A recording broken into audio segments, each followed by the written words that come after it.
That's a next week It's situation. also not safe for work chat filters that I can enable. Wow. Can't say things like all the things that we say.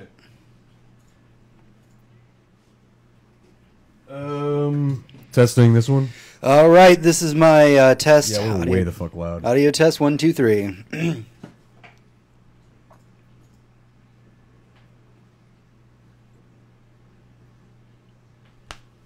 Yeah, we were blowing the fuck out of this.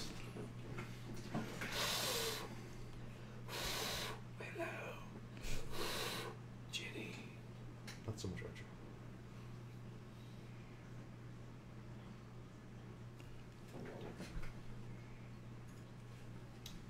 Okay, no, see, it's still pretty. I don't know. I sound like I'm pretty loud. Okay, hey, this is my audio test 1, 2, 3. Audio test.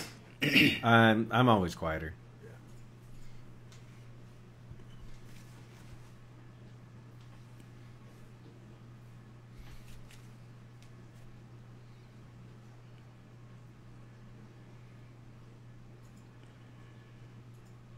Well, James blew out a little bit there. Okay, So I'll just turn me down just a little bit. literally just slightly turn. Yeah. Down a Just little tiny bit. bit. A skosh. Most of what I'm picking up right now is the dishwasher. Yeah. Fortunately, that doesn't seem to come through in the actual... No, whenever you're compressing everything, but like Yeah. I can hear Yeah. the dishwasher. When you're compressing it, it doesn't really. A lot of background sounds get drowned out, Right. or just eaten away. Yeah. Just fuck you, broken ass handle. Literally broken handle.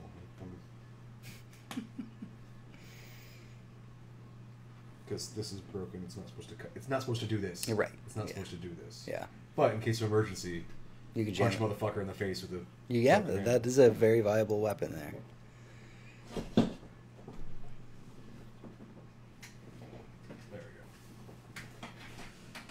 go. Ow! I think the only thing I didn't open was the restream Yeah, chat. I just realized that. Which technically we don't need, but only I can really see the chat. Yes. Yes. Oh, cool. Restream's doing that. Like, no, it was just verifying this. Oh, It okay. wasn't doing I'm updating everything.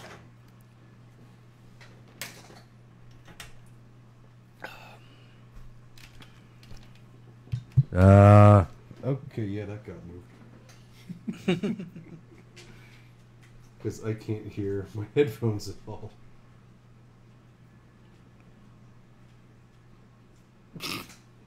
Testing the... Okay, yeah, now I can hear us. That just got turned down. Somebody touched that button. Somebody touched the button? Somebody touched the fucking the controller button. Okay. I mean, that should be fine. I can't really... Okay. Just double check. Yep, okay, that's plugged in. Alright, yeah. Alright, cool. I'll just keep an eye on it. Sure.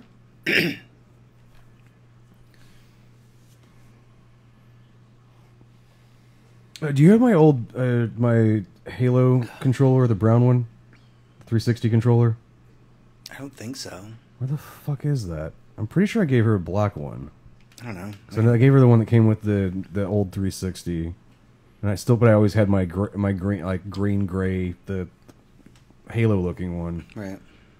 She wanted to play. I told she was Megan was like, I don't know what I want to do. I don't want to watch TV, and I don't want to read a book. And I'm like, play Lego Harry Potter. Right. Yeah, that'll work. She's like you had us finish setting things up. I'm like, you don't. I think I fixed it. Like, just plug the HDMI into the thing, because I didn't bring a second HDMI cable over here.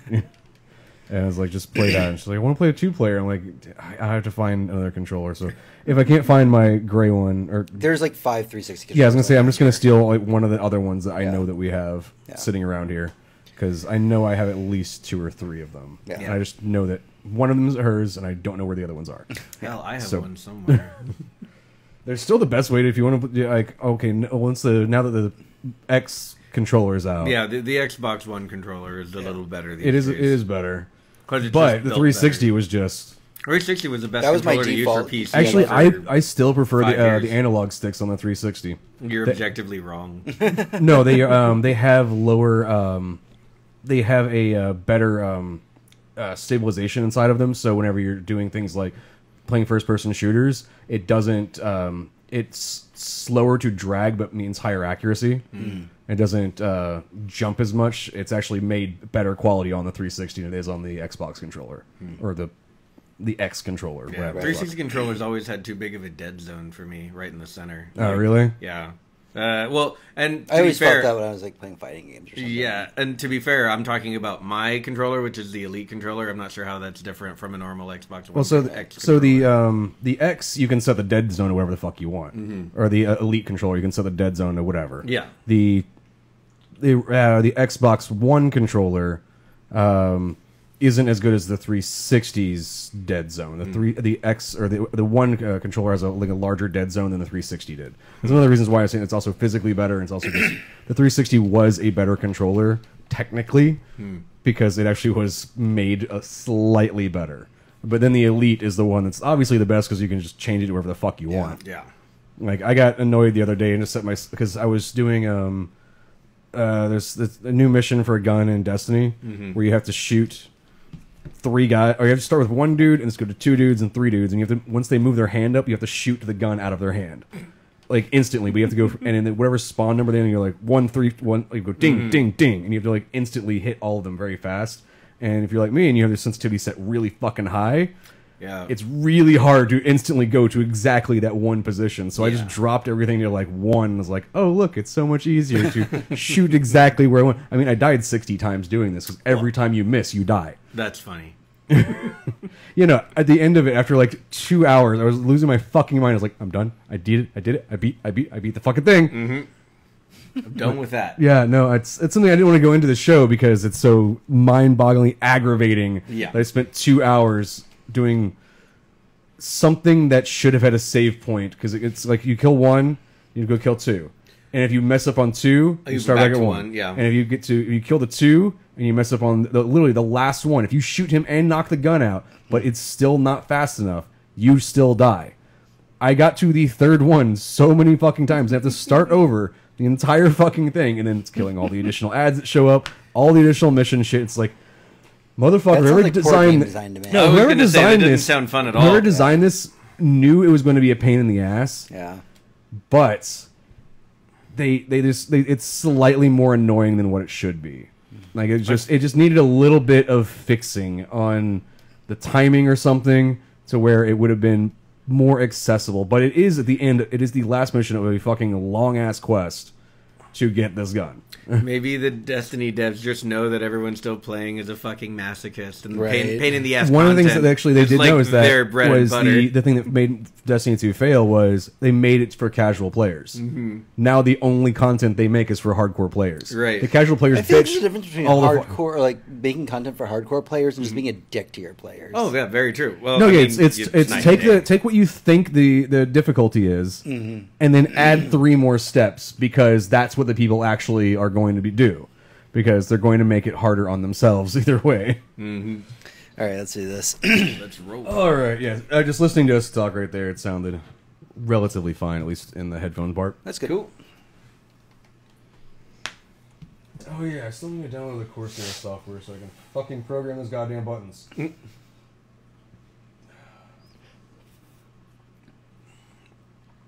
we've been live for 8 minutes. Cool. And there's no one there. Cool. Sony's getting into the backwards compatibility game, but why now? Adventurers, gear up for an all-new episode. I actually thought our epilogue was going to be about how Xbox Live is literally going to do everything except for Sony. So that's in the video game section, and we'll probably make another appearance in the epilogue. Okay, basically. because whenever I read that, like their GDC announcement, and everybody's kind of like, "Oh, fuck, okay." Literally the thing that we've all been saying for the last year, which is they're turning. Yeah, no. Yeah, Whenever, like, as soon as they started like adding in Discord to Xbox Live, Yeah. and they added in everything else, like their ability to their share button. Yeah. Sony did have a better option with their share button because it was like share to Facebook Yeah. and Twitter. But now, like the updates coming out for Xbox is the share to Instagram, share like to Twitter, share like it added a few more options to it. And And it's like, oh, you're adding that plus the ability to play with everybody. Oh, I see what you're doing. Yeah. I see. You're making it where you're the So only yeah, reason to real talk quick, to each other. the comic section isn't really huge. We don't have to dwell too long on it. Video It's games, kinda normal. Yeah, video games will be kind of robust. Entertainment's kind of thin as well. Yeah. But There's not a lot of entertainment that happened this week. Right. No, from we're what all I just can waiting read. for stuff to come out at this point. Yeah, So, like, so the epilogue really is going to boil down to we're going to talk about what the announcement of the backwards compatibility, what that means for Sony. 'cause they haven't announced it. It was just They filed a patent. Filed a patent. They filed a patent, and one of the guys that works on that team tweeted something. Right. Mm-hmm. So all we have the at idea this of the point. conversation is we'll give them those facts first, and then kind of what that means for Sony. And then that kind of re-ups our arms race discussion that we're having about platform as a service. Mm-hmm. So this will kind of all tie back in together. Okay. Our One theme thing for the I need year to try is- and remember for the end of that was a while back. Was it EA did a copyright for how to put microtransactions in like your HUD display or whatever, and to also make it where you would play against people that have certain weapons and I to remember increase that. the microtransaction Yeah, rate of that. We talked about that. Like yeah. I'm was, trying to remember that because that's all the same thing. Like the argument that I'll make is that just because you made a copyright for something does not mean you intend to use it. Right. That was Infinity Ward for the World War II Call of Duty. Yeah. And they did use it. Oh, they did. Yes. Absolutely they did. Okay, because that was one of the things they said that like we're not using this. We just came up with an idea, so we They have to 100% copyright it. lied. And somebody just tested it, and it's like, yeah, this is what they Yeah, it definitely matches you against other people with microtransactions. Yeah, it does its best if you've never had a microtransaction to put you against people who do buy them. Right. If nothing else, just so you can see their bling. Right. All right, so I bet you Fortnite does that too. Wow, I just really can't look forward to playing Anthem, where I'm like, that's a cool skin. I don't care. I can customize with the fucking color I want everything to be. Yeah. Like, I don't give a shit what that is because I've seen so many cool shit on a fucking Yeah. demo of people just customizing things. Yeah.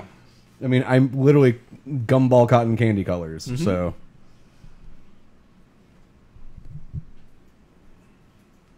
greetings, adventurers, and welcome to the show. We are the Surly Nerd, your one-stop shop for geek news that might have flown under your radar over the last week. I'm your host, James, and sitting across from me is the producer of this fine show, Tony. I'm in a lot of pain. I'm sorry, Tony. I just wanted the audience to know that I'm probably gonna be like, extra grumpy today. Yeah, just because because of I've that. been in a lot of pain for the past few Oh, days. we had to get him on a grumpy day talking about Sony. I know, right? And with us, as always, our third chair host, Hector. Howdy. All right, if you're new to our show, welcome. This week we're going to be breaking down what Sony's been doing with backwards compatibility, but before that, we have a recap of all the nerd news that's fit to rant about for your ears. Don't forget that you can keep connected with us at thesurlynerd.com, where you can follow us on all social media platforms and even donate to the show. Every penny donated goes right back into the show that we make for you every week. With all that out of the way, ladies and gentlemen, adventurers of all ages, it's time for The Prelude.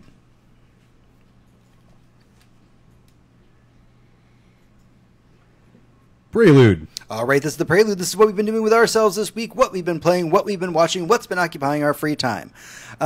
First things first, can we just get this out of the way? Did anybody watch any of the Super Bowl commercials? Yes, I did. The new Captain Marvel trailer was pretty damn cool. Yeah? I accidentally watched the Handmaid's Tale season 3 trailer just now on yeah, YouTube because I watched a thing on YouTube. Oh, okay. That I've never was- watched Handmaid's Tale, so so I you're guess very confused. That I was is like, an cool. So this incredible is show. just. It is a so, yeah, no, fantastic but show. so let me get this right. I know we're not a political podcast, but basically, this is a book that was written a little bit ago about what Trump's America is. Pretty much, yeah. It's more, yes, but I want to say it predates Trump by a good bit. It's more It like really does, the yeah. takeover of America by a militarized Christian right, basically. Yeah. So Trump's America. Like super evangelical Christian right. Yeah. So It's just gonna keep repeating myself it's here. it's worth watching. Yes. I know. I've been think wanting to it's a watch it, and season 3 came on whenever they had the Washington Monument as a cross instead. I was Yeah. like, oh, cool. I'm already living this. I don't really need to watch this show. Yeah, it was because the show itself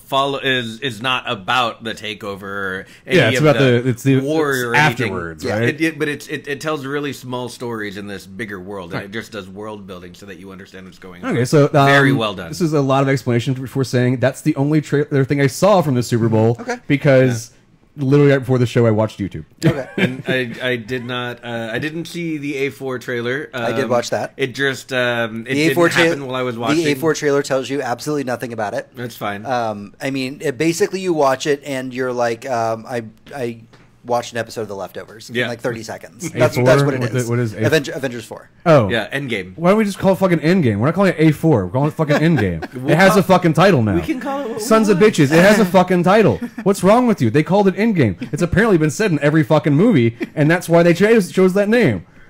So yeah, I mean, I guess the MVPs that I did see coming out of the whole Super Bowl ads was I did watch the Scary Stories to Tell in the Dark. Yeah, fuck yeah. Oh no, I can't bring myself to do it. They're I can't- Whoa. literally Not until full trailers like, out. It was like Yeah. tiny little Like 5-second snippets. You know, I need, snippets, I and they need were an actual fucking full phenomenal. trailer, and then I will watch. Someone at the party literally screamed at one of those little snippets, like while it came on TV. Yeah. like it was great. Yeah, so that was pretty fantastic, and of course, I love what they did for the Twilight Zone. How was I it know, asked? right?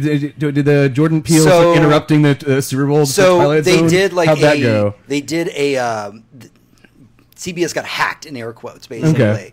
and then it like cut to black in the middle of the Super Bowl, and it said like CBS is like offline or off the air or something like that. Yeah. and then the trailer for Twilight Zone hit. And Nice. it was just like it's so good. Yeah, it was the tone was perfect. Yeah. Like, I know all three of us are like kind of like just stupidly looking forward to that because it's Jordan Peele making anything at this Yeah, pretty point. much, Like I yeah. don't care. I love everything that he makes. Yeah, I'm gonna chime in with just kind of fuck all of those Bud Light commercials in their stupid faces. That was pretty bad. Oh, they were the Game of Thrones so one, cringeworthy. The Game of Thrones one was fucking cringeworthy and made me very sad for Game of Thrones. that they did a Bud Light commercial. Yes, that's exactly that. I'm just happy like none of the actors showed up chugging that swill. I liked it better when Game of Thrones beer was the super rare, hard to find, had to go to like the specific store on a date to get the beer, and not Bud Light. Like, and then my favorite thing, my favorite one of those bullshit commercials was the one where they had, it's like they did the whole medieval night thing throughout the entire Super Bowl, and they had this like barrel of corn syrup that arrived at like the Bud Light castle where they brew Bud Light. They're like, we don't use this. Let's take it down to Coors. Hey Coors, I think we got your shipment. And they're like, we already have those. Try Miller. And Miller's like, yes, finally, our corn syrup has arrived. Wow. Where's yours? Oh, we don't use any. Fuck you, Bud Light. You don't use any flavor or ingredients either. it's literally just brownish tinted water. Goddamn rice water. There's yeah, and that's the thing is it's actually an adjunct beer, which means it's not actually a beer. Bud Light, Coors, any of those things use rice more than they use wheat or barley or anything else. So it's actually an adjunct, so it's not true beer. Right. It is rice wine. It's really all it is. It's a malt the most liquor part. rice wine. It's closer to than actual beer at that point. Right. And I mean, I don't think there's like a hops was introduced to Bud Light once, and they don't use any of that. Like they're like, hey, how's it going? And they're like, ships in the night, just went away. Yeah. But the idea that like we don't use corn syrup, therefore we're healthier, is just what the Christ. All right, No, and I, as a person who loves beer and is trying to start looking into getting healthier, you're just looking at that going, no, it's fucking horrible. You know what's better for you? Vodka at that point. Yeah. Oh yeah, 100%. All right. Did anybody else do anything fun over the weekend? I went to a party where we watched all 3 Lord of the Rings extended editions back to back. I did And that how was Saturday. that? It was awesome. Yeah? It was like all of my high school like life and on into college just like relived with a bunch of people who I'd never met before except for one of them. Oh, okay. Yeah, it was You were thrown into a group of strangers Yes. and locked in a room and told, we're going to watch all the Lord of the Rings we are extended doing 12 editions." hours of Lord of the Rings right now, and it was Tell me that you guys had like some magnificent. like food and stuff, right? We had breakfast. I don't mean second I breakfast. don't mean we like had pizza. Like 11s, somebody went all out for this. We right? had luncheon. We had tea. We had dinner. We had supper. Yeah, there was an intermission in the middle of every movie, and then a break in between every movie, and everyone was a Hobbit meal. Wow, Yeah, it was pretty hardcore. that is amazing. Yeah, we sat around talking about the movies. It was a lot of Lord of the Rings for one day. It was a very emotional experience because like all of those movies back to back are really powerful movies. Yeah. So yeah, it feels was, like almost a religious experience. at it that was. point. They started at 9. They didn't show up till about halfway through the fellowship. So like 11. I don't think I left till about 11. Oh wow, Yeah. that's crazy. Tony, what did you do? I finished watching Punisher. Yeah. Like the final sure. the final 3 episodes I finally just got around to watching. Would recommend? Yeah, no, it's great. It's great. It Absolutely ends better than all the other current slash canceled seasons. I'm glad of to hear Marvel. that because I'm trying to get through Luke Cage season 2 right now, and it's not a fun experience. It's not. The ending is better than the entire. Yeah, rest no, of the season, ending of to Luke be Cage is honest. great, but it also goes like, hey, but here's what we're planning for the next season. Yeah. Punisher is the only one that's like, we're literally just ending it here. This Yeah. is fine. Right. We know this is being canceled. Well, they were the only ones given due warning. Yeah, I mean, so they were able, like if you look at Iron Fist, and that ending, you're just like, what the fuck? Where's the story going? And we were never gonna have it. We're never gonna have that story. Nope, that's gone now. So Punisher kind of just ends at a like Punisher moment, and you're like, okay, cool. Punisher continues. Yeah. I also watched all of You. Okay. Oh, is that that the was Stalker fast. show? Yes. Yes, it's actually made by, I believe, Lifetime and Netflix. Like Okay. Lifetime, the creators It was- of such things as every Stalker television show ever. No, it was a Lifetime series, and it did very poorly there. Then they sold it to Netflix. Netflix basically re-advertised it. They basically gave it a facelift, and then it was just gangbusters. Wow. Yeah, no, when and aired it's on it's way it feels like the better version of a Lifetime miniseries, Right. And like it's a fucking roller coaster of watching a stalker. Like he's doing the narration, like he's explaining why he's stalking this person the entire time. Like, creepy. and you end up doing the what's the anti-hero thing where you're kind of rooting for this stalker the whole time. You're like, yeah, no, keep doing that, fucking crazy guy. Like I'm all on board with Crazy Town, and because the way its story's told, it treats him as an anti-hero and not just a disturbing person who murders people and collects teeth. Right. It's it's much more, you're on his side weirdly. Overall, it's fun, binge-worthy Netflix. Like this is another and it leaves itself open to a second season, and I'm pretty sure it's going to get it because everybody's like, "Fuck yes, I want more of that." Yeah. All right. Over on my side, not a whole lot going on. Honestly, I've just been working through my playthrough of Spider-Man. I'm right at the end of it, and so I'm trying to figure out what my next move will be after Spider-Man. Do I delve into Resident Evil 2, or do I start playing through the entire Kingdom Hearts series? I haven't decided Oh, yet. Lord.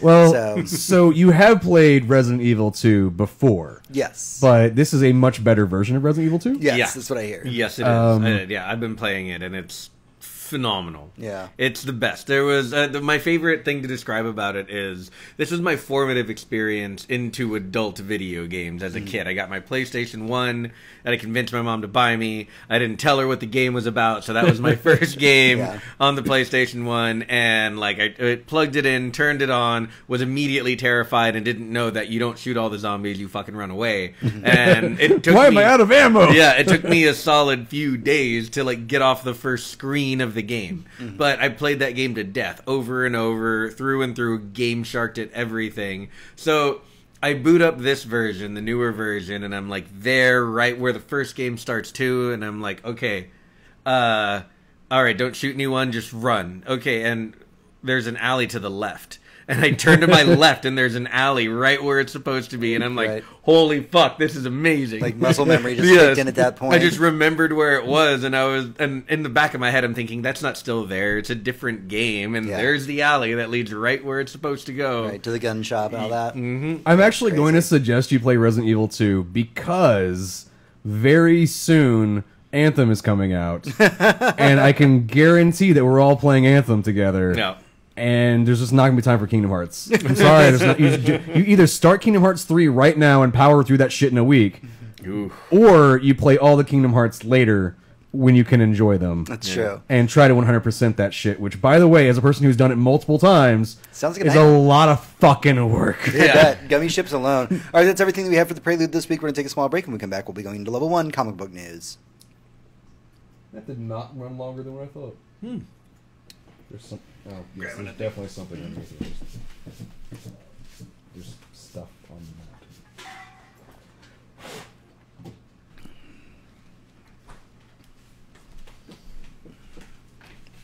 Wow.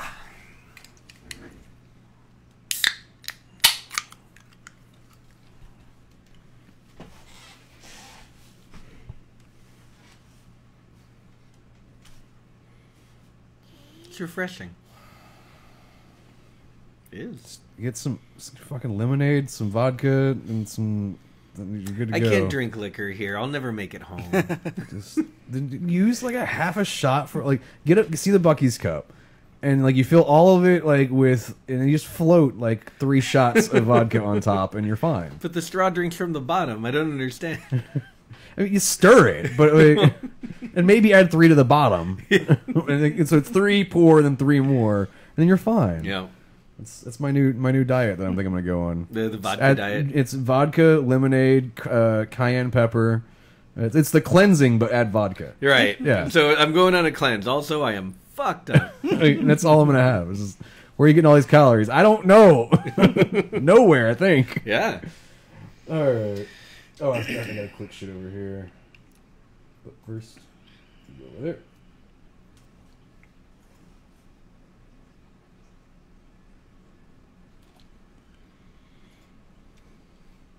And you come back over here. Yep. Level 1 comic book news. Hey, Adventures, welcome back to the show. All right, so kicking things off in comics, we got something of a bit of an oddity in the comics world. For the first time in a very long time, in fact, I can't even remember the last time something like this actually happened in the world of comics. Detective Comics number 1000 will be sold at midnight on March 27th. Like a That's really- weird. It is a midnight launch for a comic. Yeah, that's been a long time. What am I thinking? I'm thinking of Action Comics. So this is it's not a re-release. It's the actual 1000. This is Detective Comics. Yeah, so it's This is Batman's Batman. 1000th issue. Right. Jesus. But they're doing a midnight release at certain They didn't even do this for locations. Superman's No, 1000th. They did not. So that means something important's happening at midnight. Like, So they said that they this had is like possibly a very world-impacting like storyline might be dropping at midnight. So they Hope you said get your copy then. that there's no special offers or items that are coinciding with the midnight release, but as of right now, but keep an eye on to DC Comics because they may actually have a bunch of announcements coming right around the corner. right. So I what it kinda sounds hope they don't. It sounds like they're going to finalize it and be like, hey, we're going to give out like swag bags or something if you show up at Oh, midnight. see, that would be cool. But I hope there's not like a super limited edition. You have to show up No, at midnight right. and stand in line and be the first 3 people in your city to get it. No. When I That hear, kind of like- shit's bullshit. And when I hear announcements from DC, all I can think of is like what a different platform would do to take advantage of the hype. And you know, like we're gonna hear some news maybe about like the DC like streaming platform or something. Right. So just in case you don't know, here are some of the people, not all of them, that are working on Detectives Comics 1000. Brian Michael Bendis, Tom King, Paul Dini, Warren Ellis, Jeff Johns, Dennis O'Neil, Christopher Priest, Kevin Smith, Scott Snyder. Those are just some of the So names. literally everybody who's been working at DC for like at least How long between is the this last book? 20 to 5 years. Actually, in the last year for It is one of them. a 96 page issue. Okay, so it's not the average like 20-page comic book. Yes. So we did talk about this previously on the show, that one of the big things about the end of this book is it will introduce the Arkham Knight into the Batman mythos. The Arkham Knight will not be the same person from the video games, but the character itself will now be adapted into the Batman universe. Interesting. So that is the last thing, basically in the epilogue of it. But everything else is short stories. It's kind of from all throughout the eras of Batman, past, present, and future. Everybody gets a pick an era, write Yeah, a I mean, story based on about the them. fact you gave us like 6 writers in that And that's section. not even all of them. And that's what they did for Superman. Like, if Yeah. Action Comics 1000 was a series of short stories that were just a few pages each, all of them very enjoyable, and it was just everybody in DC kind of coming together, having a celebration of Superman. But yeah, it's just crazy. I mean, it's $10 for this book, and it's going to have a midnight launch. And what was the date? March. March 27th Nice. is the... Right around the corner. Yep, Yeah. right around the corner. So, So it's like South by time for us. Yeah, Yeah. no, I'm into it. I'll probably pick it up. yeah, I'm Are you gonna go to super excited about midnight? You think? You think No, we should maybe definitely make a not. night of it? Just go to midnight. Well, it's like a Tuesday at midnight, right? Yeah. I got fucking things to do. Right. I'll pick it up on Wednesday at lunchtime. I'll like tell a my... civilized You know what? person. I will be the person that will take that bullet, and I will tell my boss that I will be picking up a comic at midnight. There you Hector, go. I'm going to be picking up a comic at midnight. That's fine. Come in late. Pick me one up too, though. Okay. Grab us 3 swag bags. Yeah. There you go. So next up, we have some Marvel stuff to talk about. So Free Comic Book Day is also right around the corner. And we got the first hint of what we're going to be getting from Free Comic Book Day in terms of what Marvel's going to be releasing. And that's going to be a new Avengers. And the group that they've got for this Free Comic Book Day Avengers, is a bit different than our typical Avengers team that we're used to seeing. You know, when you hear the Avengers in your head, you think, all right, so it's Hawkeye, Iron Man, you know, Captain America, right? All right, they got all those. I guess now we'll have Ant-Man or some shit, maybe. Yeah. But the cover of this has Captain America, Black Panther, Thor, Ghost Rider, Robbie Reyes, Hulk, Captain Marvel, Iron Man, and Blade. Okay. In case there's a vampire. Well, What if there's a vampire? Funny you should say that, because apparently upcoming issues of the Avengers may have to deal with neutralizing a vampire civil war. I feel like not to dismiss Blade, but Like everybody has done for quite a long time. I mean, Guillermo like- del Toro was the last person that actually loved Blade. like 25 vampires, right? And it's like, Blade, oh shit, what's Blade gonna do? How's he gonna get out of this? Oh, there's the Hulk, squish. No more vampires. Sorry, Blade. I know that was really fast, but we have other shit to do. I think this is probably a temporary team at best. Yeah, You know, yeah. it's just, but I mean, I guess Blade gets to have, I don't even know if Blade's ever been in a team. I was gonna say, like, does he No, do he's been team-ups? he's been in parts of things. He's like he's been like team adjacent. He was like that dude who like hung out with the Fantastic Four that one time. They didn't make him a member of the Fantastic Four. So basically, Blade actually is in reality Wesley Snipes. It's he was fun for a little while, but then some tax problems happened, and we have to show him out sometimes. But like in general, no, we don't bring him out very often. He's kind of odd, and he like might do questionable things with your money. It's like still weird my- touchy uncle that we just like hide away in a closet. Still, my favorite incarnation of Blade thing ever is from the Venture Brothers, where they have like the team of Dr. Orpheus is supposed to be, you know, Doctor Strange, and then he has God, I'm forgetting his name, but there's a Blade counterpart, but he only hunts Blackulas. It's the greatest fucking character ever. Oh God, I've never actually sat down and watched all of It's Venture a Brothers. lot of It's- fun. I've only seen parts of it, but it's Yeah, I've watched magnificent. episodes and went, this is very fun, but To me, it's one of the best shows on television. I mean, they This take day, like a good 10 years between seasons. Yes, Yeah. they do, and it's heart wrenching. But I would still, to this day, as far as like comedy animation, I'd put it above Rick and Morty without any hesitation. All right, so our last topic for comic books this week is actually talking about an upcoming superhero comic that's from the indie space. So the creator behind this is Andy Schmidt, who you may not know by name, but you may know that he worked on the Annihilation event that happened in Marvel. The Annihilation event was happened a few years back. It was it was one of their big crossover events that actually did have an impact and actually changed things. He's been doing a lot of other things outside of the superhero realm. He actually hasn't written a superhero comic in a very long time. So apparently a decade is how long it's been since he's written a Whoa. superhero comic. Okay. So this is a 4-issue series that it's an indie title that he's publishing. And the title of the book is called Achilles Incorporated. And it launches on April 24th, just so you have the date in your head. And the idea of the story is that there are superheroes in the world, but superheroes are the 1%. And that essentially this is what happens when, like, superheroes effectively take over the world. The phrase, the 1%, is a very important phrase. This is a very politically charged book. There's a lot of this that's going to be talking about topics that are going on in our world right now, but through the lens of superheroes. It's an indie title, but I wanted to bring our attention to it because I feel like right now we're starting to see a movement in comics where more things like this are coming out. Oh, yeah. And it's very important that we get it out there that, like, hey, you guys should probably pick this up because it sounds like it's going to be an amazing. It really so immediately off the bat, it reminds me of The Boys, which will be coming out as a TV series soon, I think on Showtime. But I would highly suggest still reading The Boys, and it's Grant Morrison. So there you go. Yeah. It's Going to be crazy. Yeah. So and it's one of my favorite comic book series of all time. Weirdly, Grant Morrison has a lot of those on my list. Yeah. And that's the same kind of premise, is that heroes aren't the heroes that you think that they are. Right. These are the people that control and manipulate us, that can do whatever they want and get away with it because of their power, their prestige, their placements. And in the case of The Boys, this group of people are just regular humans whose job is to make sure that the heroes stay the fuck in line. Yeah. because of all the horrible, disgusting things that they do. It's very similar in that tone that it reminds me of. Yeah. I super want to read this because it's definitely, as long as so I'm guessing the superheroes are going to be used more akin to like Watchmen. These are going to be archetypes, so you can tell that this is a Superman character, a Batman character, a Spider-Man character, and The Boys does the same thing. They very much use the archetype of these heroes to show you. I mean, you can obviously tell that who's the Batman characters. Like, that's Batman, but we can't say it's Batman, but that's fucking Batman. Yeah, but more so than that, a lot of this is dealing with the idea of these superpower characters really reflecting. Excuse me, Sam, my throat.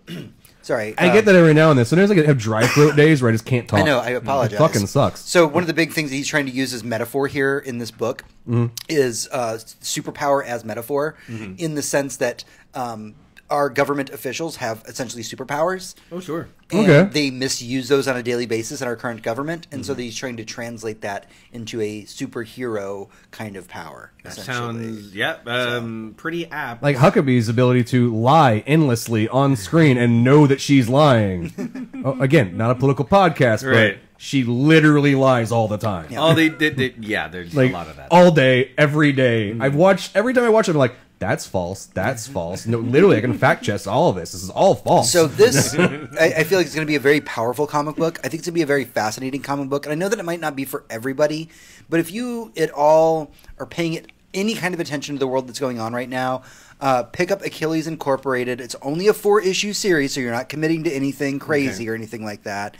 And 4 months, $3, 8 months, you're fucking great. I mean, and read some cool shit. And again, it comes out on April 24th. So just go down to your local comic book shop to get a reserve for it. Yeah, I think add this to our pull list. Like, I need this. I need this one. This one sounds like way on my radar. Oh, absolutely. All right, that's everything that we have for comic book news this week. We're going to take a small break. When we come back, we'll be going into level 2 video game news.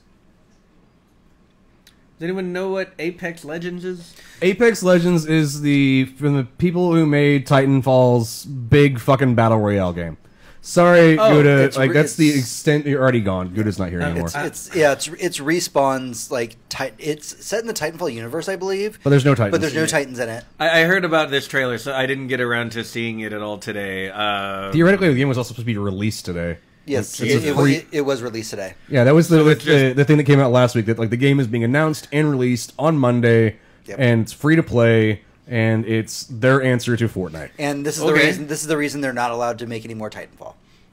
They are not doing a Titanfall 3 because they're working on this project. Yeah, they want to combat Fortnite, so until it dies, like every other Fortnite competitor. I mean, even PUBG died. I mean, so two weird things happened today. So at HEB, where I'm at, like all the time for my works, there's a big bin of Fortnite blankets.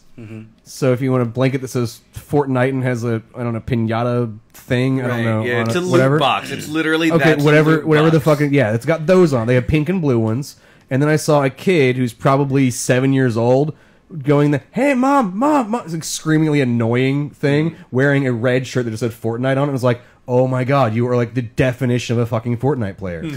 You are 7 years old, you scream, and no one likes you. Did you see the picture that I posted in casual chat about why Fortnite's the greatest game ever?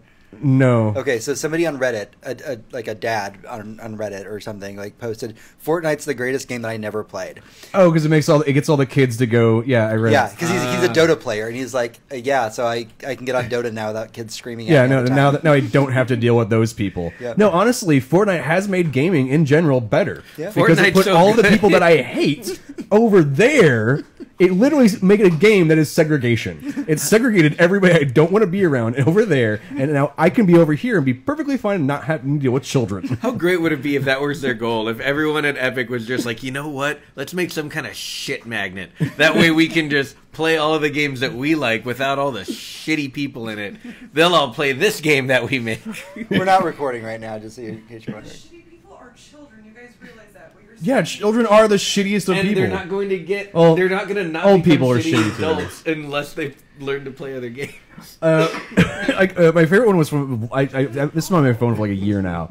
It's the one of a woman smoking a cigarette and drinking like a glass of wine. Says, "This won't hurt my child." And the bottom picture is a kid's like just playing Fortnite. Like, yeah, it did. All right, let's get into some games. We're not awful. Children are awful. We just... Literally said you use segregation and terrible people. You didn't say the word segregation. I didn't. Yes, That- I would be more than happy to segregate all children away from the rest of society. That's gonna be a yikes from me, dog. Yeah, pretty I much. don't think that children should be allowed out in public. Children should be stuck in a box Maybe fucking he learning. shouldn't watch Handmaid's Tale. You should not watch Handmaid's He's Tale. gonna just agree with everything they want to do, It's like, fuck, I need to join the Christian church. right? Someone find me a... See, I'm opposed to that part, though. No, children should be sat there teaching nothing but math and science nonstop, every day, all day. That's all they ever fucking learn, and maybe society will become a better place. It won't. That's just the breeding ground for repression. It really is. In there. That's like, the nerdiest room at MIT just come to life. All right, we need more of those. We need more. We need one of those in every room. Every room should have a separate room, and then a separate room inside of that room, and then maybe a box, and that's where you keep children. That way Tony doesn't have to interact with any of the people he deems less worthy. right Oh, I gotta change the set of comforters. under his eye. Under his eye. May the Lord open. Yeah, no. See, that's the problem. Like, so Handmaid's Tale. Like, how many episodes are there? 10 in a season. There are 2 Oh, seasons. okay. I thought there was way more than that. No, there are only I thought 2 there was like seasons 20-something episodes a No, season. but they are fucking intense. An hour Yeah. of this show is a lot. 2 hours is just uncle time. Yeah. So it's just like, I'm done. I'm going to bed, or I'm going to go Yeah. cry See, in my bed. that is not how I do things. Like, I'm the exact opposite. James, what was that show? Banshee was too much for you. You're like, I can do 1. And I'm like, I need 7. Yeah. I need all of them It's right it's now. the same as the people who can just binge watch like Black Mirror. It's just like, here's like a punch to the gut. Cool. When's the next one? Yeah, right I now, I sweet. need that. There's the pipe needs to be filled with more stuff, I feel and the pipe is not full. I'm until I have coming all up the from my stuff. depression. I feel like I need just a immediate another episode of this show. Yeah. All right, let's go, man. Sorry, I stopped and went outside and got a drink. Like, I need to go back to the sad. Yeah. I had too much happy when I went to the refrigerator.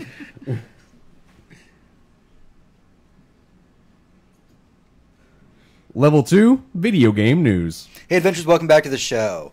All right, in a really interesting turn of events this week, we found out that Microsoft is expanding their Xbox Live program. Now, we talked about this previously on the show, that Xbox Live is supposed to be kind of integrated into as an app onto like iOS and Android, basically a way for you to play Xbox on the go on these mobile devices. I mean, let's stop for a second. You're like, okay, so Fortnite's available on Android and iOS devices. And I don't ever want to play an Xbox game on my phone. Sorry, but I don't. You don't want At to, all. but this is again. This is I know for other the- people do. Other people do, and they immediately want to access their same friends list. They want to be able to even chat with each other. Yeah. Play the same game, whether you're playing on your phone to go and I'm playing at home, or I'm vice versa.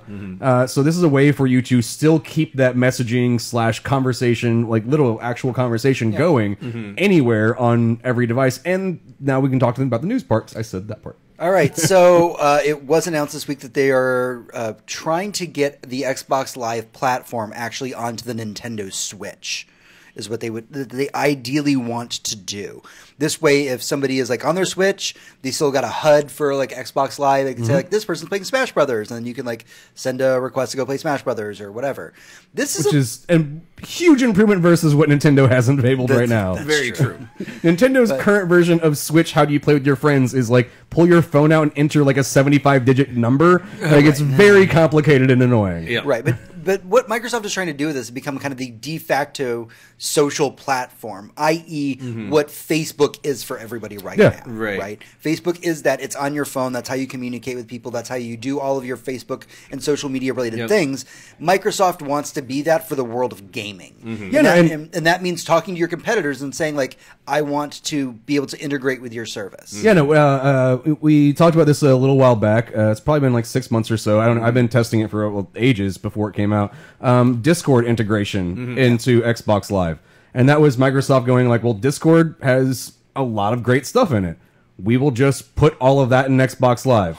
There you fucking go. Yep. And now if anybody's playing on PC, they can instantly talk to me on Xbox Live. They're like, hey, what are you doing? I'm on my fucking Xbox. Like, that's how you can talk to each other. Yeah. You can send messages. Yeah. Everything fucking works. Your friends list transfer over. It's a fucking amazing, beautiful thing whenever APIs exist and you can just call different information. Right. And having that seamless universe. And as for coming to Switch, this is, I can't remember what they called it, but it's basically like this. It's Microsoft's releasing a open platform that they want everybody to Right. use. They don't care who the developer is. They're saying, like, hey, literally use this system because we created the infrastructure years ago to make this, and they And were right, and to be fair, Microsoft and Nintendo are playing nice right now. yeah, no, they are. They have been for a while. Yeah, no, especially It'd when be- this Minecraft would came be- out, whenever Fortnite did its stuff, like they're the two of them that were like, Right. This is a yeah. whole different thing, though. It's one thing to allow crossplay and Right. to, just, not feel the need to compete in that space and just let everyone have a good time. It's a whole nother thing to be selling a competitor's games on your platform. Whatever Microsoft throws at Nintendo to try and make this happen, it would be an enormous decision for them to let a competitor's platform literally live on their device. That is very true. And this is only the early stages of it. We will talk about this more, not only later in the show, but also as these news stories begin to develop, because this is just day one of this. yeah, no, this is the announcement of the, by the way, here's all of the technical information you need to make this possible for your game or platform or whatever. Yeah. And it will be over the next possibly a couple of years Yeah. that this will come to play out. And honestly, like I'm just gonna say this is a great thing for game integration, for friends list integration. Yeah. Mm-hmm. Like honestly, Xbox Live is the premier gaming voice chats messaging system. Sony's done It's a very the best one. It is the best. That's what I'm saying. It's the premier It's one. not It's the one everyone uses. Yeah, everybody It is- uses it's Discord. the best one. Everybody uses Discord. Yeah. Yeah, no, and that's the point where you can still use Discord, but it has Xbox Live integration into it to where it functions with everything else. That Discord is great, but it will have a stronger backbone once Microsoft comes and goes, here's the way to fix everything. Yeah. Microsoft will do that, like, hey, we'll just layer the Windows shit in here so we can get it working right. And then everything will become even greater than what it previously was. And that's what we all want. I remember talking to a really good friend of mine several years ago when Origin was just coming out. I want to say it was Origin. And he was like, I don't want that. And, I'm curious. I mean, no one really wanted that. Origin's still a pretty broken Yeah, system. even then, no one really liked EA. But I was like, well, what's your reason for that? And he said, well, all of my friends and all my achievements for all of my games are on Steam. Right. And why would I, like, he put a lot of time into those achievements, into all of his, 100% for games, impressive friends list, really impressive games list. The number of people I know that like go out and try to win 100% every single game they get to get the every trophy, achievement, whatever you want to call it, Yeah. is basically almost every person I know. Exactly. So, and he was saying, like, why do I want to start up another one of those? And he never got a PlayStation 4 for that reason. Right. He had a PlayStation 3, like, late to the game, and he, got interested in platinum some games. But he was just, at this last generation, he was just done with consoles until the Switch came out. Sure. And But that could change with Right. this. yeah, So no, that- with this that was my integration point. turns into Yeah, that was 100% my point. That if we have eventually a single, a single achievement system, a single friend system between, Sony, Nintendo, and Microsoft, everybody wins. Even those three companies win. Yeah. Everyone is more interactive, and no one has to worry about keeping up with anybody else as far as like communication goes. It's Yeah. like, oh, I got the new thing. Well, I still have the old thing, but we can still talk. So it's you can fine. still talk. In fact, you can kind of maybe still play some of the same stuff together. Yeah, if they're indie This- games, you still and- do all the cross-platform. And when you start talking about the achievement thing, that's what I immediately was like, I get that. Because I used to be an achievement whore. Like, I used to, like, I would rent games to fucking get achievement points. Just so I could, because I was like, oh, these are incredibly easy to get. I'll rent it over 3 days. I'll Yeah. get all the achievements. Oh, look, I'm done. Avatar The Last Airbenders game can have every single achievement unlocked in less than 5 minutes. Yikes. Just so you know. But did you get all the points in Sneak King? No, did not.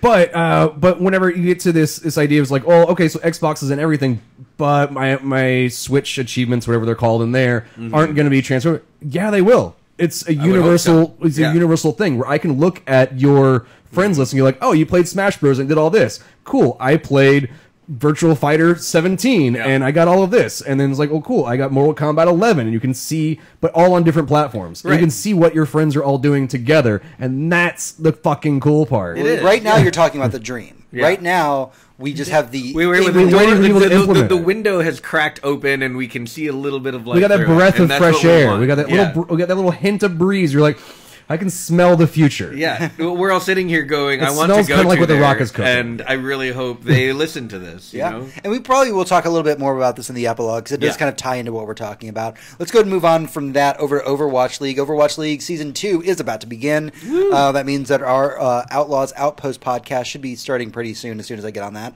I distinctly remember telling you like a week ago that it starts in like 2 weeks. You should have an episode before the season starts. Absolutely. What's the start date? February 14th. Shit. Yeah. So, no, when I said, like, you need to get on this shit. So last year, when Overwatch League Season 1 was going on, they had the all-access pass for the Overwatch League. And what that effectively gave you back then was some press conferences, and you got to see some, like, stats that most people didn't see. But for the most all this part, was instantly shared online anyway. Right. How were you watching it? Were you watching it in the game client? Or was it on Twitch? Within Okay. Twitch. But there really wasn't very many features. It was just a highly specialized thing. Oh, and you got some skins. Yeah, and you paid $30 for. I was going to say, I remember it being too expensive for a Game Pass. Yeah, it was like $30, just like watch Overwatch League, which is literally free to watch on Twitch. Yeah. Like, why would I do that? So what they've done is they've revamped the entire the All Access Pass for Season 2 of Overwatch League. So first and foremost, it is only $15 which is a huge improvement in the price. Like, I was interested in the first season, but I was like, it's $30. Yeah. And it's the skins. Like, I was kind of wanting it for the skins, honestly. Yeah. And then I watched some of the interview things they had going on, and I was like, oh no, I'm just really not interested in this. Don't care. Because especially because they start interviewing players you have no interest in, or teams just like, cool, don't give a shit about that now. So with the All Access Pass that you now pay $15 for, if you watch the Overwatch League on Twitch, you can now pick which player's perspective that you would like to view. You can do a handful of presets, so you could click like all tanks, all DPS, and just watch those players. Wow. You get 200 Overwatch League tokens, so you can get skins in game. You'll get the exclusive Twitch emotes. That's two skins. And so you know. You get a single use discount code for 20% off all Overwatch League merch. So if you want to buy like $100 worth of Overwatch League merch, you get 20% okay, I'm gonna off of that. This is something we'll talk more about whenever we do the Outlaws Outpost, which we'll discuss later. We'll pimp that out later. Because I don't remember the URL or anything. I would highly suggest holding off on buying anything that's Overwatch League related, especially like jerseys right now, because the print quality is very bad. They just swapped distributors. Like this week, because last week the prints were all wrong, the colors were wrong, the fonts were wrong. They put up multiple like side by side real copy versus the one they show online, and there's massive differences between what you're supposed to get and what they're actually shipping. Got it. So I would suggest, if you do join this, which this deal is $15 is a fucking great deal for this. Yeah. Honestly, if you're like, honestly, the idea of being able to watch overhead views. If you want to watch the best snipers in the fucking world, you will literally watch the best snipers in the fucking world. This is really cool. And I feel like this is, if you're interested in the back end of it, like having such a great tool like that is going to be so amazing for like coaches, where you can sit down and analyze these things play by play and just go. And these are things that the tools that like actual Overwatch League coaches have access to, but not us like scrubs. Right. This is a chance for us scrubs to be able to like sit there. Well, yeah, because to build that system, you need basically 6 capture cards, or at least 6 computers that are capturing each one of their live displays in real time on your individual display. Most places outside of actual like editing, like film studios, news replacing places that have multiple camera setups can't do this. And the fact that Twitch is turning this multi-camera setup into a software system that you can like literally hotkey between is kind of amazing technology. And I want to say this right now, and I do not use this phrase lightly. This is actually the future of esports. Oh yeah, this is something that you will see come into play in things like the Dota International. Like people will start using this like kind of capture technology. So when you're watching the Dota International, you just pull up, even if you're watching on your like your PS4, and just watching it on Twitch, you get a little like drop down menu. Who do you want to follow and watch their specific Plus, gameplay? triangle to switch over, square to do with other thing. Yeah, it's absolutely a game changer when you think about like just an up and comer. Like, hey, I've really been wanting to raise my rank from gold to platinum. Like, I've just been trying. I can't really get there. Here are my mains. Oh, this guy's a pro and he's playing my main character. Yep. I'm going to see how he plays. Yeah. I mean, that's how it is for me. Like, I love watching the Overwatch League, and I love watching Muma play because he does specifically play the heroes that I play, but I don't always get to watch his plays because a lot of the times the action is cut to where the heavy action is. Reinhardt, not a heavy action guy. Right. Like, He's can't... very much a stand in one place with a shield guy. Yeah. Not a lot going on there. Now, to be fair, not to pull the rug out from under you, but for Dota 2, for TI, if you, and most people don't, but if you watch the games in the client, rather than on Twitch, you become basically an in-game spectator. Yeah, that makes sense. Even when there are hundreds and hundreds of thousands of people doing it. So you can just click on the person you want to watch, and instead of getting the directed view like you would get, which you can always switch back to, you can just follow. And that's one of the fundamental game you differences is Overwatch doesn't have the capability to do that without crashing their server. That's why this is really impressive. Yeah. So this is really cool. I'm really excited about it. Overwatch League Season 2 is right around the corner. I'm so happy. Yeah. Especially because our roster basically didn't change for the Outlaws. We are only going to get better. Oh, see, I just read a overview of this is side tangent time. Overview of where all the teams now stand with the addition of new players and new teams that are coming in. And our favorite, the Houston Outlaws, they gave us an A to like F rating. Oh right, I remember this stupid list. Currently like a C-. Yeah, you know what? We were an F when we started Season 1. Damn right. Yeah, and then beat the shit out of everybody in stage 2. Let's take their little like bar graphs with a grain of salt here. Is all I'm trying to say. But this is entirely this is fandom at this point. Oh yeah. We don't really care who's going to be on the top. Yeah. No. We don't care who's going to be on the bottom. We just like the team that we like, and that's fine. And I now understand I understand sports fans because they like the team that they like, even if they're fucking abysmal or the best in the world. You like what you like, and that's fine. Everybody's got an asshole, and most people don't like them being fucked. Actually, no, wait. Most people do. But they won't say it out loud. That is very true. All right. But let's talk about things that won't fuck you. And that's going to be 343 Industries. Really? You sure they won't fuck you? I say it's that. Microsoft. I say that. These people make Halo. Because 343 Industries, of course, they're developing Halo Infinite right now. And still doing a shitload of work in the Master Chief Collection. Yeah, absolutely. Actually just hired for a new position like this week. And they hired internally for this. They took a 17-year-old like Microsoft veteran. This dude was like a software test engineer. He's a senior producer. He's done a whole lot of things in the Microsoft like world. But as of this for 17 last years, week, that's your career. Yeah.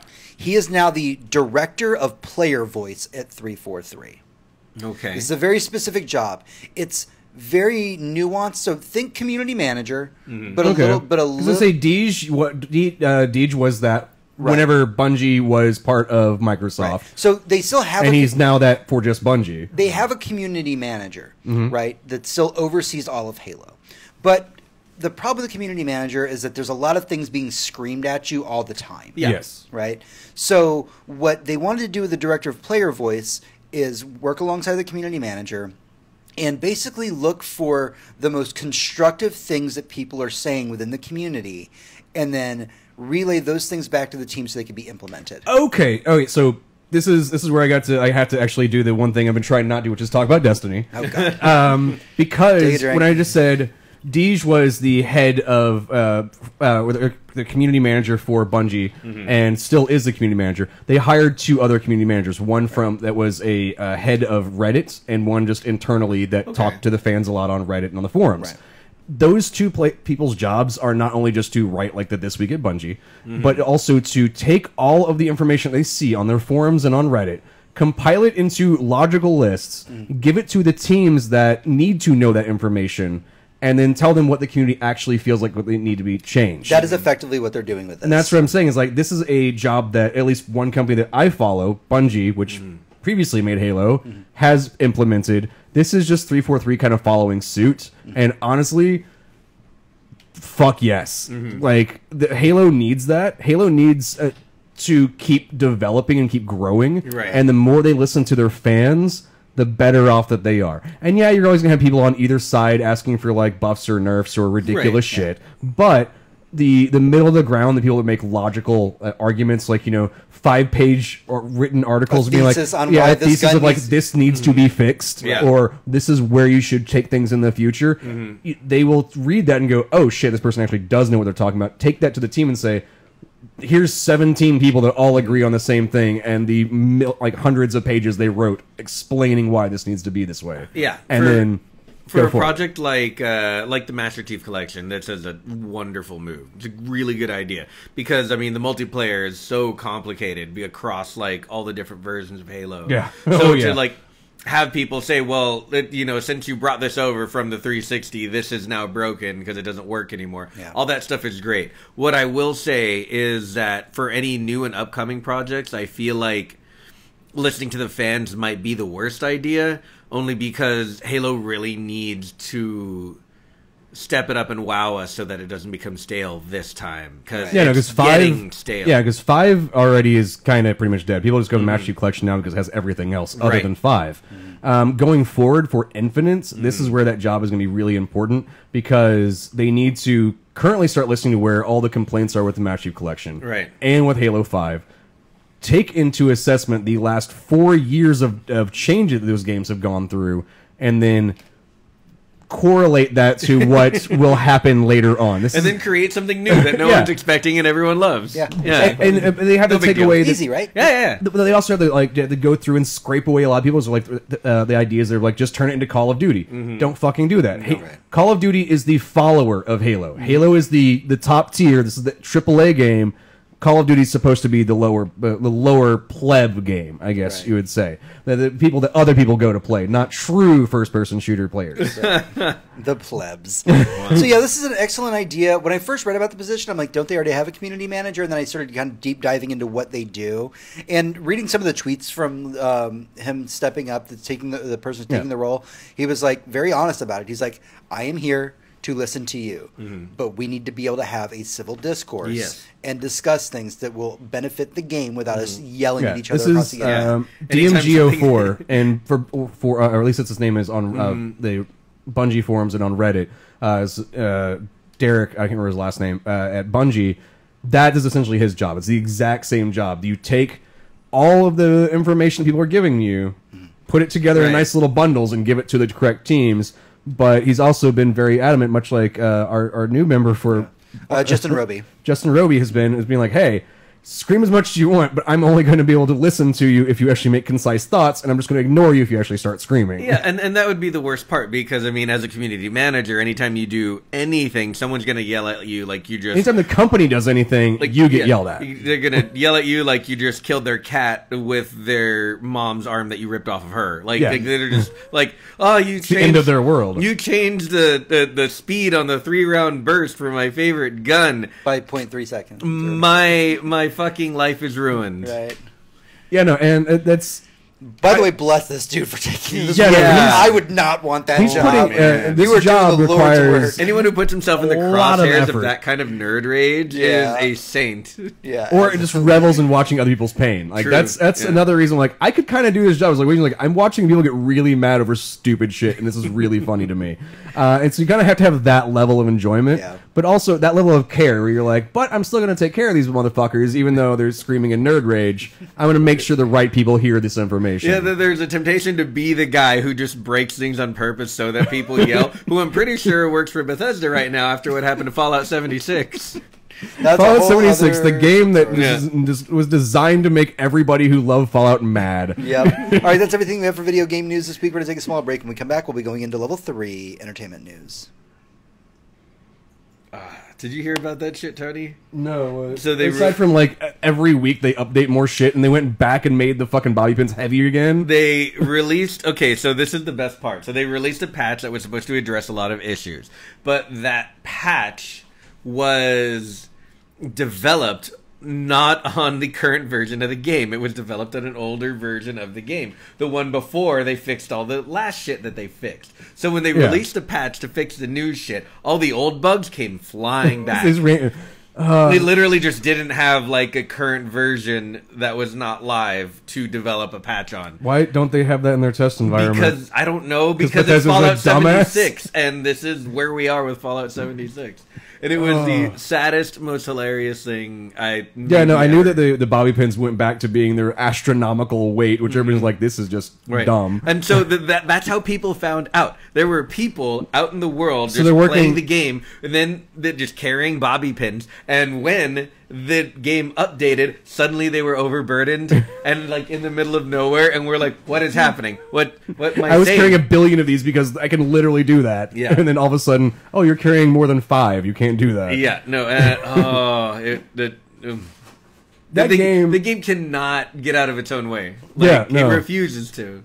No, so I had to get a small update whenever I guess you did too. Whenever for this week's Anthem demo, and that was to, I guess, add the live event in there. But I had way more crashes this week than I did the previous week. That doesn't surprise me. Yeah, I thought they said that this version was more current than last week's version as far as what they've been working on. Like, it was a newer build. So yeah, unfortunately, I have enemy, specifically one enemy type, the frost, the tiger-looking robot things. Those disappear on you in the middle of combat. Oh yeah. Like, everybody's been running that problem. The game crashes like a motherfucker. Yeah, in the middle of all the combat, I'm like, cool. I did one of the public events. I'm killing this Titan. I'm gonna go get my. It just died. I'm gonna go get my. No, I'm not. Yeah, no. Here's the loot crash. I didn't get to get it, so it didn't lock itself to me. So I did all that work to not get anything. Yeah. No. It doesn't surprise me, honestly, because the more current the demo gets, the less stable it's going to be, and because I'm sure they're just probably working overtime and a half. Oh yeah, no, this is their crunch time where they actually are doing 80-hour days or 80-hour weeks. No, the final version of the game comes out on the 15th. For Origin Access. Well, we can air quote final version because the true release date is until the 22nd. They will still update the game on the 22nd. They definitely will, but the game that you get on the 15th is supposed to be the full version of the game with everything in it, the gold version. It's no longer a demo. See, that's the thing. So I'm debating right now. Like so that comes out on what, the 15th? 15th, yeah, not this Friday, but the Friday after. Which is the basically Valentine's Day. I'll also be doing Overwatch League, and I'm like, okay, do I spend $15 to have access that soon? Which I think you can actually get for $1 right now. So if I can get it for $1, I'll actually do it. Yeah, can they do that like $1 for the first month thing? Yeah, I'll do the $1 for the first month, and I'll get it like on the 15th, so I have access to it right then for $1, and then after a month, switch down to the $5 plan. Because what the fuck content are they going to give me that I don't need? Yeah, no, and then by the time all of y'all are done playing on PC, I will have beaten basically all the story content and probably have done the raid or whatever. For and about like, $6. Yeah, I'll be like, oh, $6 out. I'd saved so much money. Literally more than the tax would be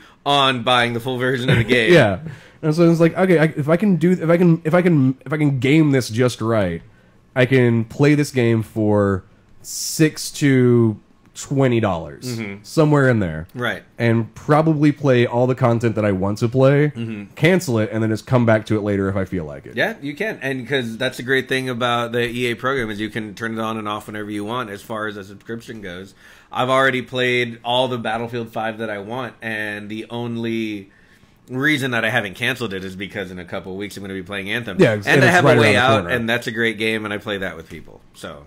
Yeah, no, it's. I'm not a big fan of the EA Origin system. No, the platform is garbage. Yeah, no, it finding your way around that thing fucking sucks. To the point where in the last hour when my game crashed twice and I kept going back to try, click the fucking thing that says play, it kept going to uninstall instead of saying play. Kind of really fucking irritating because I obviously don't want to uninstall this. I want to play that last hour because I'm now in 2 weeks in a row played to the point where they shut the servers off and I got kicked out in the middle of combat. Yeah.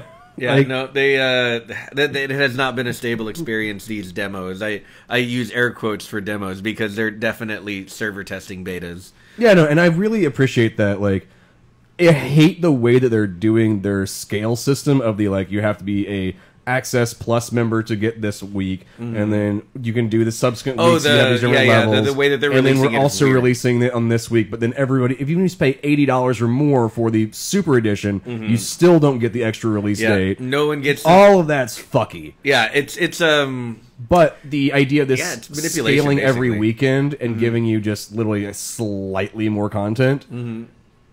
That's good because Yeah, that's just that is we're good. literally just scaling up the servers to make sure they can handle what we're about to throw at them. Because I can guarantee on the 15th that shit's going down again. Oh yeah, no. And on the 15th 22nd, it's really going down. Like I have the 15th off. Not because I didn't take it off for It's like a Anthem. Saturday or whatever. It's a Friday. Okay. And I have the 15th off because just for reasons I took it off. It had nothing to do with Anthem. And I found out I could play Anthem on the 15th. And my first instinct was, I don't want to spend my Friday doing that. I don't want to spend my Saturday sounds like a Friday much more fucking enjoyable day for that. crashing and being pissed. No, I'll play like Saturday morning once they've sorted their shit out. I know that's what I've kind of gotten used to because of Destiny, because of like whenever they released the Iron Lords expansion on Destiny 1, and they literally put a queue number on the screen, and you would get to the final 100th number, like you're in the last 100 people to join in, and then jumps back up to like 50,000. You're like, like that happened to me twice. I remember that. Yeah, you'd get to the double digits, and then it'd be like, "Oh, you're the back of the line." Yeah. Why? Because fuck you. That's why. Yeah, because we decided to simultaneously roll this out incorrectly at midnight, but midnight worldwide instead of doing a scaled release where you launch on the East Coast of the United States and then go around the fucking globe. Games have gotten a lot better at that. Even just this last Call of Duty release for Blops 4. They Let me grab a beer roll. yeah, go for it. They did a thing where they had a low tick rate and like smaller population servers for the first like week or two, just to make sure everyone was fine and could play the game and enjoyed it. And yeah, once everything was stable, they upped the tick rate to what everyone wanted. You know, like 60 hertz. They made the highest population the server could be for the blackout mode, for their Fortnite mode. Yeah. All of that. They just like, all right, now everything's up to full power because now we're sure we can handle it. One of my other complaints with it, at least for going through the demo, it's Fallout 76 complaint. They have that entire open world, and there are 4 players in it. Yeah. It feels empty is what a lot of people are saying. No, 4 players. Me and 3 other people in 2 zones was beyond annoying. So I'm like, that dude's way the fuck over there. Imagine that world. But you were in a team, right? You weren't doing free play. No, I was doing free play. Free play is 4 people in the map. Are you sure? Yeah. Wow. I know. And when you pull up your map, you can see where those 4 players are, and you're like, cool. Because that map wasn't that. I mean, it's big. That's a big map for the 2 zones we had. But so that had to be way the fuck over there. Like, imagine that entire world. You can see that full map going. You're like, oh, you're way the fuck over there. I can't go over there and help you. I'm dealing with shit over here. I feel like that has to be a limitation of the demo, because if they do like free mode with big, world event, Jenny, calm your shit. With big world event bosses and the max people who can attack it is 4, that can't be right. But I mean, maybe not. I think it's not right, but I really hope it's just a demo issue, and then no, it's glitch. Because they have you can see it by zones. Yeah. And I got booted out way too many fucking times. Because I would go like, oh, what's over there? Turn around. Okay. Stop it. Fly so awkward. I want to go whatever there is. No. I want to try to do the first E3 trailer. They could show you how you can go through the thing. Oh, you yeah. can still see it. And I was like, I'm going to go down there. No, I'm not. Aww. You can't. That zone's killed off. You can go through the first circle, and then you have to turn around. Otherwise, you have to restart the entire thing again. But each little zone area, little pocket, needs to be like Destiny. That's its own separate zone. Right. And should have, at least like Destiny, 9 players available. Yeah. Not 4. In any open world environment, 4 is desolate. Yeah. For how big those spaces are, those things are like twice to 3 times the size of a Destiny zone. Oh, yeah, because you can fly around. They have to be huge. I mean, I accidentally discovered a fucking chest lot place with fucking lore in it. I was like, nice. Because I dived down in the water and like, hey, what's over here? And I just kept going. It was like, I popped out. I was like, what the where the fuck am I? Why is everything glowing? Why is there a chest? Oh, look, here's some lore. Unfortunately, I never read any lore stuff in this, so it's just one of those icons. I don't know what the fuck it means. Yeah, no, you'll get to the lore eventually. I'm looking forward to doing it in the actual game. Yeah, I haven't played too much of either demo, mostly because read a bit. I don't want to overdose on scenes and then be just pissed off when I see them when the game comes out. The only story that you got playing the second week was the exact same one. If you played it the first week, you couldn't play it again. Right. You had to... All those FMVs and everything, you only got access to once. Okay. It looks like Hector was the only one on screen. It does. Hector is the only one on I am. screen until I do these. Yeah. No. Alright, I'm gonna pee real quick. All right. Let me feed the dog. It's almost 9. What's that? Anything to drink? No, I'm still good for one more segment before I need a refill. There you go, fatty. While we do that.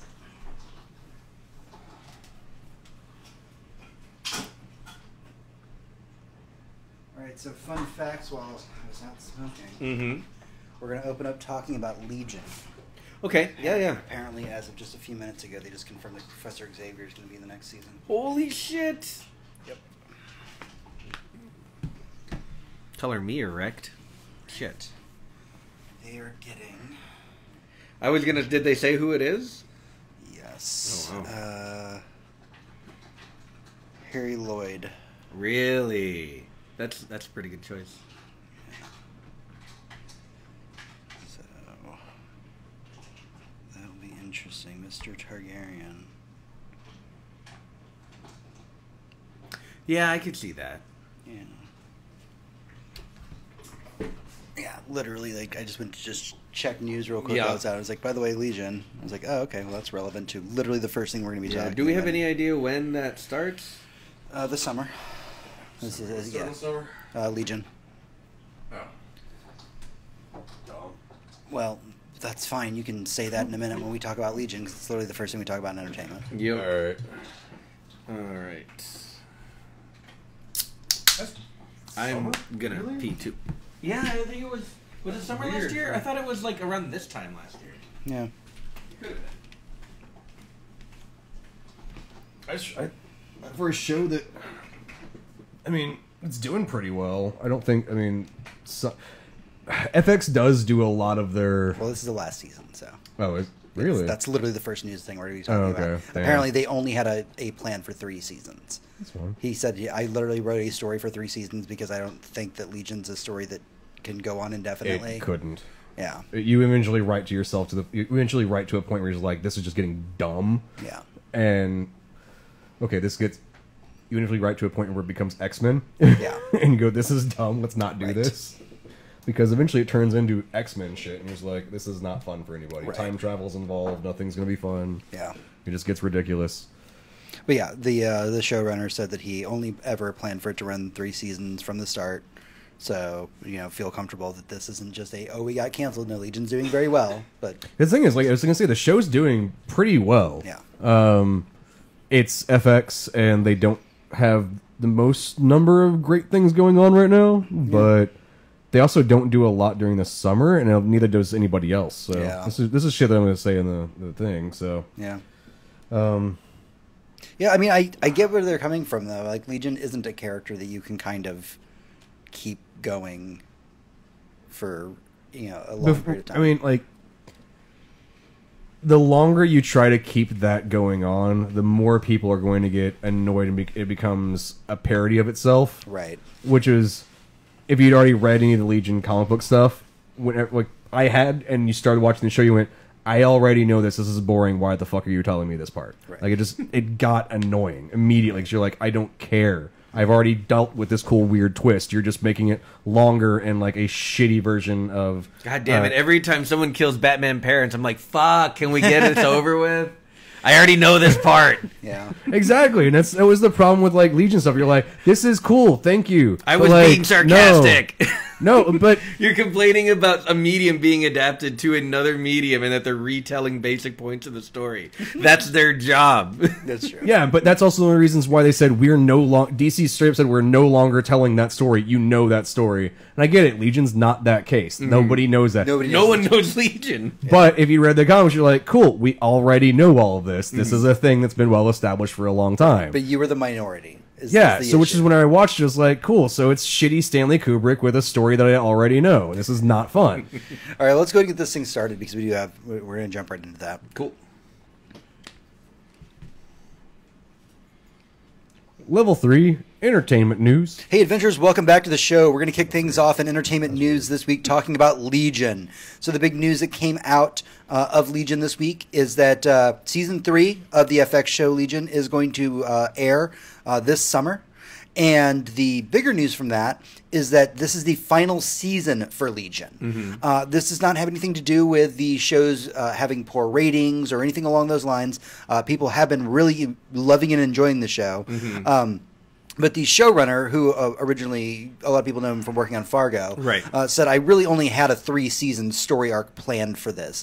Essentially, not to mince words, but, I had to start to finish.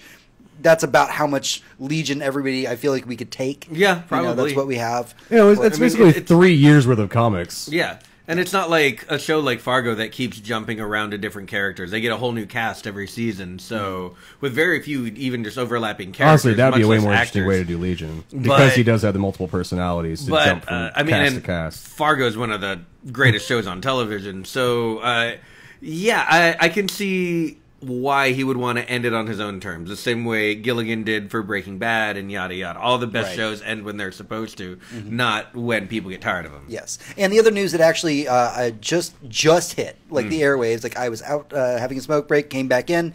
We found out that Professor Xavier is actually going to be in this season of Legion.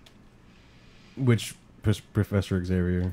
So the actor that we're getting for that, sorry, I had it pulled up on my phone. Okay, so this is not actually Professor Xavier. This is a third person coming in to Right. show up as Professor Yeah, no, X. it's not. yes. They didn't. They probably didn't get Alright. Patrick Stewart or James McAvoy. That Those was, guys are that busy. Was, that was literally my question. Was like, Yes. which one of them am I getting? And I'm getting neither, so I'm not getting Professor X. If it was both, This is that'd be Harry. That would be awesome. Yeah, this is Harry Lloyd. Most people know him from playing one of the Targaryens on Game of Thrones. So that's what you're getting. Sorry, that's just the long and short of it. You know what? You already don't like the show. I so- don't like the show. Honestly, it's gone on 3 seasons too long. He had a really great. It should have been character. canceled in the fucking pilot stage. Oh Lord. This is. It still always strikes me as so weird as somebody who was so obsessed with the Legion comics. You like watch the first episode and you're like, and I'm done with this. Yeah. I just don't like it. I know. I think it's just I just don't the acting in it feels very subpar, and the cinematography, the way it's designed and shot, I don't enjoy. Yeah. It's a combination of things that I just do not You're like. literally talking about everything I love about the show. Yeah, no, Yeah, this this is what the thing everybody is, loves Hector, about the show. Hector and I agree so many things on We do. so many movies, but this is the one that like where I'm like I'm a hardcore. No, I do not like this, Yeah. and I get it. Like it's not meant for me, and I am things not aren't for the people. audience for it. And I accept that, and I am happy that it's getting the seasons that it wants to have, and isn't getting. Kind of Drug out. Yeah, drug yeah. out, strangle held into like this like long death sequence of like 75 seasons. And Right. For that, makes we it can just- definitely agree. Yeah, I this completely is the agree type with of that. show produced like so exhaustively that I feel like to carry it on much longer would have been a mistake. And so, Absolutely. congratulations. They're getting exactly what they wanted. And I am happy that, like, we were talking about this, like, in our mid-episode stuff on twitch.tv/SillyNerd if you want to watch us when we're bullshitting in between sections. Yeah. I said that, I'm kind of, like, happy this is happening in the summer because FX doesn't have a lot of things going on this summer and there's not a lot of competition. Right. So this can kind of be the forefront for the final season. Not a lot of other stations are going to be going up against this, so Yeah. it can have maybe a higher number rate, Yeah. and just go out kind of on a bang. Like, I'm all for this thing having a good ending, having a good run. I'm happy that it's 3 seasons, that they're not pushing this out to, like, Yeah. 7 or more seasons than it needs to go. Right. But also, I just fundamentally don't like the show. Yeah. But, I'm glad it's getting what it deserves. That is true. So, in the history of our podcast, almost 300 episodes, we 5 away. We have nothing planned. we occasionally have come back throughout the years to the adaptation of Vertigo's comic "Why the Last Man." One of the few comics I've read beginning to end. Yeah. I've still never finished it. The ending is great. And I'm still there's like a series over there on that shelf that I have. I think the last of the comics I've still never read the end of. I bought them and was like, I'll finish this, and I never did. so, Why the Last Man, as far back as our podcast has been on the air, we've been talking about them adapting it. Maybe it's coming to TV. Maybe it's coming to film. What the fuck are they going to do with it? It's been handed around more than a joint at a Willie Nelson concert. Yeah, and I don't know how like adapting this to screen is just like. What tone do you set? I mean, how do you talk about this scenario without you could make it horror, you could make it some kind of celebration. I mean, how do you deal with there being no men left on Earth? Right, and so that is the basic premise. If you're not familiar with Why the Last Man, again, it's a Vertigo title. It's this idea that all the male mammals in the world have been killed off. Sans literally died the same day in horrible circumstances. Right, and Sans our main character and his monkey, who is also Correct. male. And they are the only male Capuchin mammals monkey. left. So, like, Capuchin monkey is not going to be able to breed with other monkeys. It's only other Capuchins. Much like a human male cannot fuck other species and make human babies out of them. True. I want to science some shit for y'all real quick. The big news item about this is that, of course, we knew that they were going to be doing a pilot. We didn't know what was going to be going on with the pilot. But as of this last week, FX Productions has said, yes, there is going to be a Why the Last Man series. We have picked it up from the pilot. We want to have it. We're going to do at least one season to see how it plays out. Okay. And it's going to be... They're doing a 1-season guarantee without having the pilot being fully finalized. Oh, yeah. Yeah, so apparently... That's some strength right there. Well, no, I mean, they apparently got a rough pilot that they submitted to... Okay. This is like similar to many years ago... HBO had a rough pilot that was created for the Southern Vampire thing, True Blood. And that's about 9 months later eventually became True Blood, but with a lot of heavy editing and new actors coming in and reshooting basically the entire fucking thing. Exactly. Same thing, Big Bang Theory had the same thing, that the pilot that was originally shown was not the eventual product. They should have let that shit I've watched the... They've been on the air for 14 years. I watched the pilot for Buffy, and there's definitely people swapped out in that too. But yeah, no, it is finalized. The rough pilot got out there. They said, yes, we're going to be doing it. We're giving it at least a season order right now.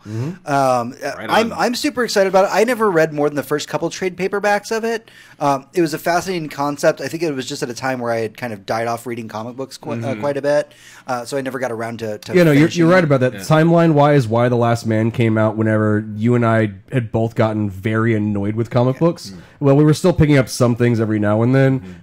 Why was one of those that's like, this is award-winning. We're like, fuck you! So some of the people that have... I won't name a whole bunch of names here, but some of the staff that is going to be working on this project are people who worked on American Gods, Blade Runner 2049, Logan, Luke Cage, Turn, The Hunger Games, American Crime Story, Master of None...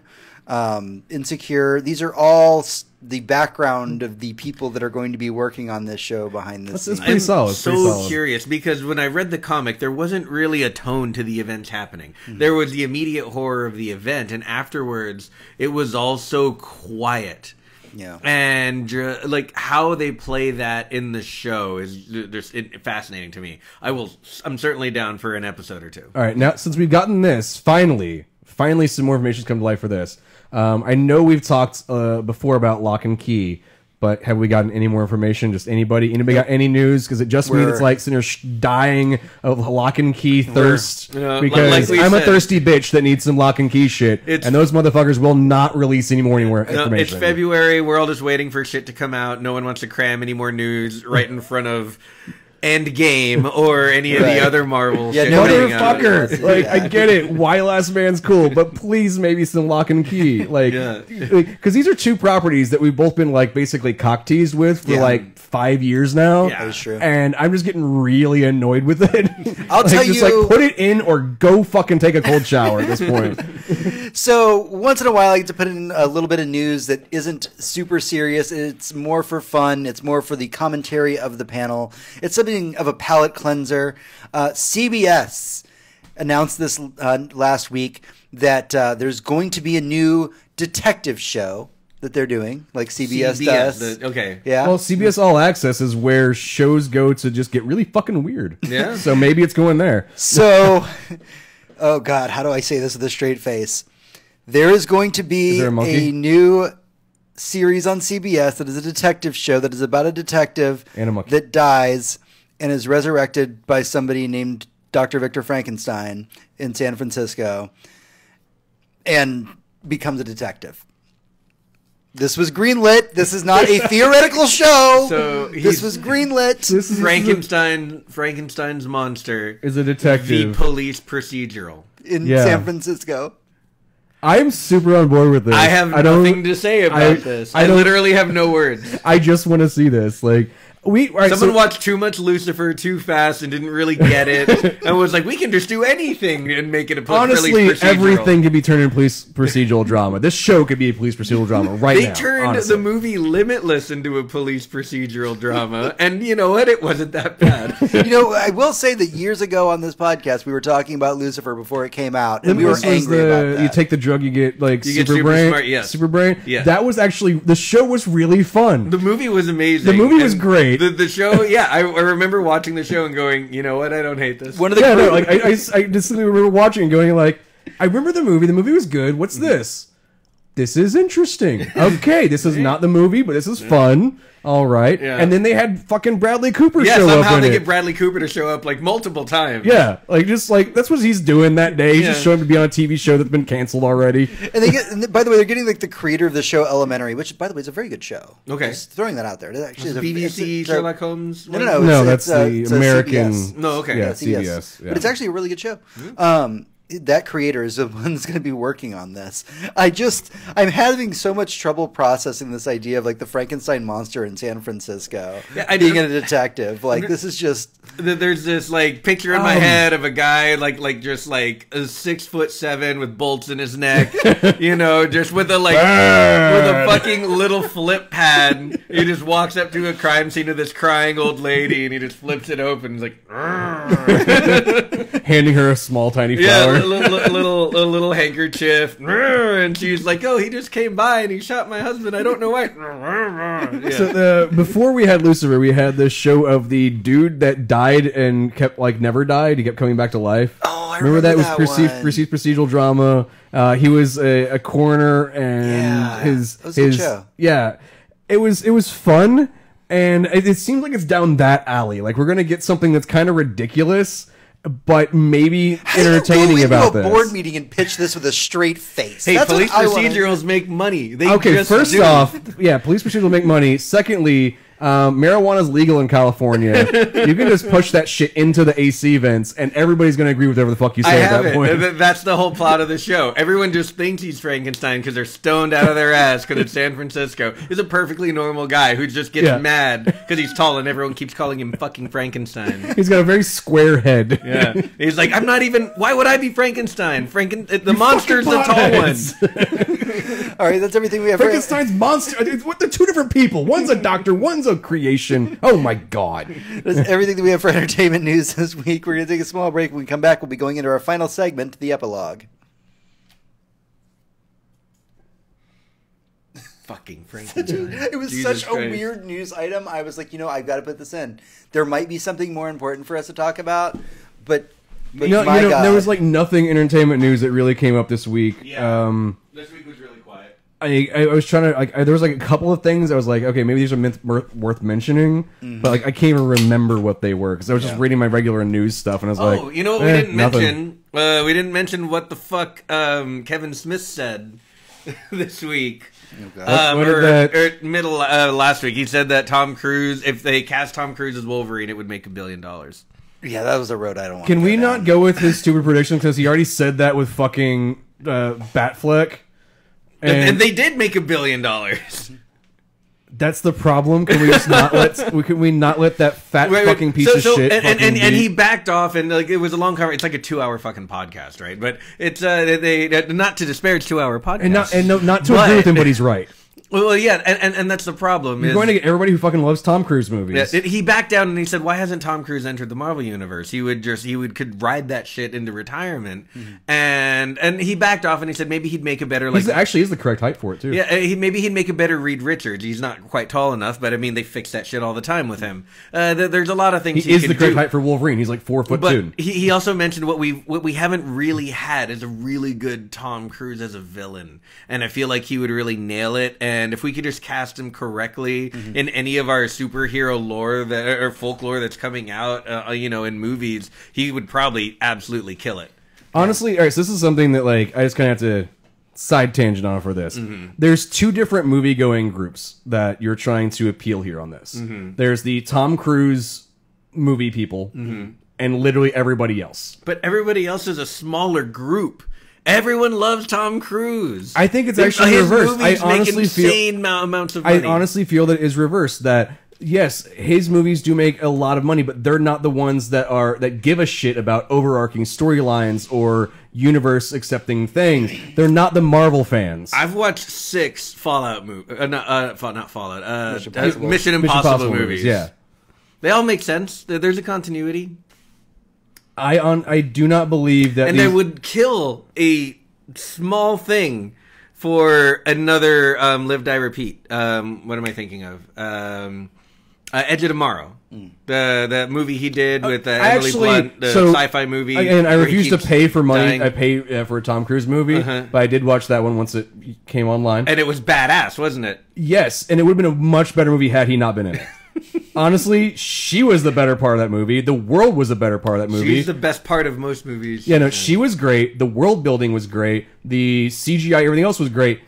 Much like every Tom Cruise movie, he is the worst thing in it. He's a shitty fucking actor. He's really not that good. He's very good at going, and that's about it. That's his range now. He's not good at delivering anything else. I feel like it's been a long time since you've seen a Tom Cruise movie. The last one or I watched, maybe you didn't see his early work, or did he's not Oh no, bad. in the 80s, before he became a fucking crazy Scientologist, he was mildly okay with his fucking weird crazy center tooth. But since then, he's still got a fucking crazy center tooth, but now he doesn't act as much as react to anything that's around him. So it's not fun anymore. It's not like he's actually portraying a character. He's portraying the hollow shell of what a person would be had they been in that environment. We did get Grumpy Tony today. We did. All right, let's do this. I just fucking really hate Tom Cruise. Hi, if you're still there, but you're not. You're fine. Sorry. Pro Sniper. I mean, you didn't spell it boy with an I, so I don't like you.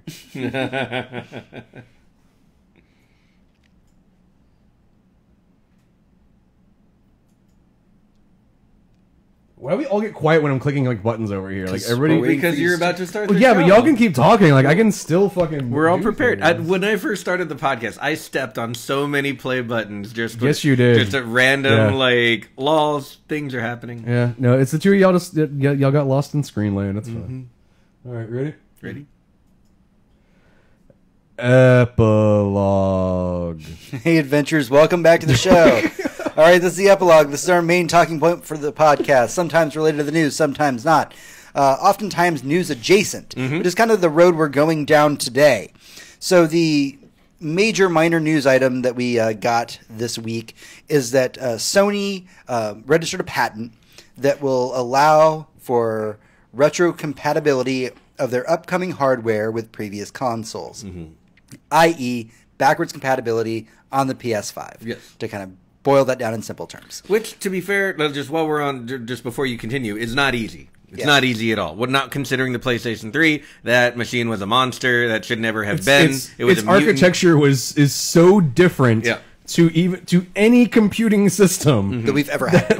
ever had, that people hated were making games for, because they're like, we don't know how this thing fucking works. Yep. The cell processor was so weird that you couldn't make games for it quickly because it wasn't like an x86 based system. Right. So that being said, having a modern computer emulate that smoothly is not easy. I mean, we have all kinds of modders and pirates and people like that trying to get PlayStation 3 games to run on a PC, and it's not a smooth process. I mean, legality aside of those people trying to do these things, a lot of them are doing it for the keeping the gaming history alive. Correct. Yes. They want to take this game and make sure it is playable for the foreseeable future. Yeah. And because the cell processor was so fucking broken, or so weird, not broken, but just actually kind of a little bit broken, weird. It's weird, but though. super weird, it's very hard to take those games and get them to work anywhere else. Right. And if Sony's patent comes out and says, by the way, we figured out a way to emulate this processor, this system, to where these games can run on different hardware, okay, that's for one fucking groundbreaking. Yeah. Yeah. Absolutely. The modders are going to eat themselves alive to try and recreate this. Because But also, yay, people can play games for longer. Exactly. So this new backwards compatibility, they're saying it starts with the original PlayStation and goes all the way through the PS4. That's what this patent Because is currently, my personal belief of the way backwards compatibility works, because they kind of have that right now with the PlayStation Play or something like that. Right. Now. Yeah. PlayStation Now is Yeah. my personal belief is that they just have a bunch of old PS3s hooked up Just in a server streaming. farm, and they're just streaming it to me. That's all they did. They didn't like reinvent the wheel. They just like pumped a bunch of power They into their took all the streaming old technology and hoped unsold no one would copies. notice. Like that's where GameStop's getting money, is Sony buying back their old like broken hardware so they can set up as a streaming And system. that is not a viable platform, because we all know that PS3s die within the first 20 minutes of you opening the box. True. At least at least their disc drives do. Okay. Well, so, that being said, I mean, they didn't invent the Red Ring of Death. that is true. They invented the you can't play a disc in this because this stupid fucking rubber gear came slightly dislodged, and now you have to take the entire thing apart and buy a new disc drive. Right. So our topic here is kind of starting off in the realm of, so Sony has found a way possibly to have backwards compatibility across all their older platforms on the PS5. Just at a surface glance, with just the news information that I provided to you right now, what does this say to you? I imagine Sony's a future, learning. Yeah, Sony's learning. I imagine a future where I bring home my Amazon delivers my brand new PlayStation 5. I open it up, sign into my PlayStation Network account, and all my PlayStation 4 games are there, ready to be downloaded and played under their own little tab, and be like, here's your PlayStation 4 library, here's everything you bought, install whatever you want, play it whenever you want. I didn't buy many digital games on the PlayStation 3, but if that was a thing, then that'd be great too. PS Plus, you were given free true. PS3 games for... That's true. So if it goes back even that far, that'd be great. But I also imagine a store where I can like remember my favorite PlayStation 2, PlayStation 1 game and just boot it up. Right. Absolutely. So that's kind of the surface glance, right? We look at that and say, all right, so backwards compatibility for all. Obviously, we can't have this conversation without having the obligatory, well, Microsoft is already doing that. But that doesn't mean, because Microsoft's already doing it, doesn't mean that Sony shouldn't be doing it. No, they should 100% be doing it. Honestly, all right, so in the history of mean if they didn't. Xbox does a thing, Sony has to answer it. This is just along those lines. Yep. Microsoft created Xbox Live. Sony had to make an answer to that. Microsoft just said, yes, we're doing backwards compatibility. Sony has to have an answer for that. And so this is it's the gaming battle, and I get that. I'm interested in what they're going to do with because of this. We don't know a lot about this copyright or how. Like, Right. I'm not a software engineer. I'm not going to know how this fucking shit works. Right now, the way Xbox systems works is Microsoft basically makes a game backwards compatible, finds out whoever owns the rights, and says, "Can we just add this to our fucking library?" And they go, "Yes or no," and they just add it on there. Microsoft's doing a lot of the back end work. Are the games going to magically all just be backwards compatible? They're going to all work at 1080p and all these Right. functions, See, or and is it going to require Sony to manually do things like Microsoft going in there and making sure the game is 100% playable without errors? Because even back whenever the 360 had backwards compatibility, they had the official list and then you had the unofficial list. A lot of the games from the original Xbox, the original giant fucking could kill you if it fell on you box, would work on the 360, but they weren't part of the official list. Right. And that was because small little visual glitches, like the eyeball you could see through their head or something. Right. And these were little things like that. Is Sony going to go in there and manually fix this like Microsoft's been doing now for many years? Right. Or are they just going to say, oh, it magically works? And if it magically works, that's a fucking huge deal. Yeah, that honestly. would be amazing. Not only that, but that's raises even a greater question inside your question is, all I imagined when I imagined this was like Sony first party titles and exclusives. If I could, load up some Crash Bandicoot or, any of the third party games that I played on my PlayStation throughout the years, that'd be really Maybe those interesting. Demon Soul servers come back up. Yeah, maybe I can play No. Maybe I Honestly, can play sorry, anything that's server-based, any server-based games is not going to come back up. If I could play Darkness again, like the I feel Darkness like one. if any of them would, it would be. I would maybe say Yeah, maybe that's a true. couple of them will, but Yeah. overall, they're not spinning up servers to replace these things. Well, Sony wouldn't, but I mean, there are still Demon Souls servers now that you can find access to, but I mean, it's not exactly sanctioned. Yeah. So why would Sony prioritize backwards compatibility now?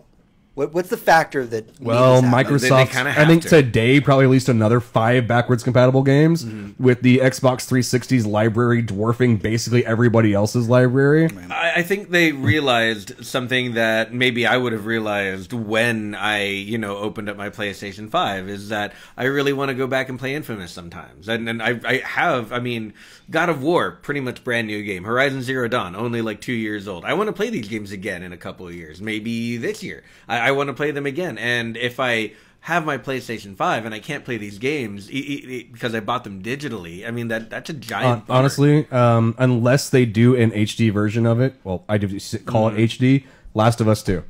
This is why you're doing backwards compatibility. You don't have to make that it. you can release it on both? You can release it on both systems. You don't have to make an HD version of it like they do with Last of Us. You can just say, by the way, Last of Us 2, day one available on the PlayStation 5. And hopefully, like they did with the PlayStation 4, with the Last of Us 2 released on PlayStation 5, runs better. Yeah. So we've been speaking a lot on this podcast recently. This is kind of almost the theme for the year. This idea of platform as a service, right? That the console itself, even though you're buying it, is actually the irrelevant part, right? You want to buy into the PlayStation Network or buy into Xbox Live, and that's where all your games are stored, just like Steam or Origin or any of that. Do we think that part of this backwards compatibility move is Sony seeing this idea of platform as a service and wanting to move in that direction? Yeah, 100%. They'd be silly not to. And they've made some silly decisions in the past of like, they're all doing that, but we're going to stick with what we know works now. And that's bit them in the ass. So hopefully they're doing more forward thinking when it comes to this type of stuff. So this is like a week or 2 weeks ago, Sony made the announcement they didn't announce the PS5, obviously. Right. That would be blowing up everything, even though everybody's been doing nothing but writing articles about the PS5's power and the new Xbox, whatever it's going to be called. Right. I'm getting really tired of reading these fucking shitty articles all the time. That Sony made the kind of an announcement saying like the future is entertainment. Your console should be an entertainment system, right, and not necessarily just for playing games. And immediately, my brain and basically everybody else on the internet's brain went, so exactly the argument that Xbox tried to make, right, almost 10 years ago, and everybody freaked out about. You're going to try and say now is the wave of the future. Well, I mean, this seems so reactionary. They're going like, oh, we're doing backwards compatibility.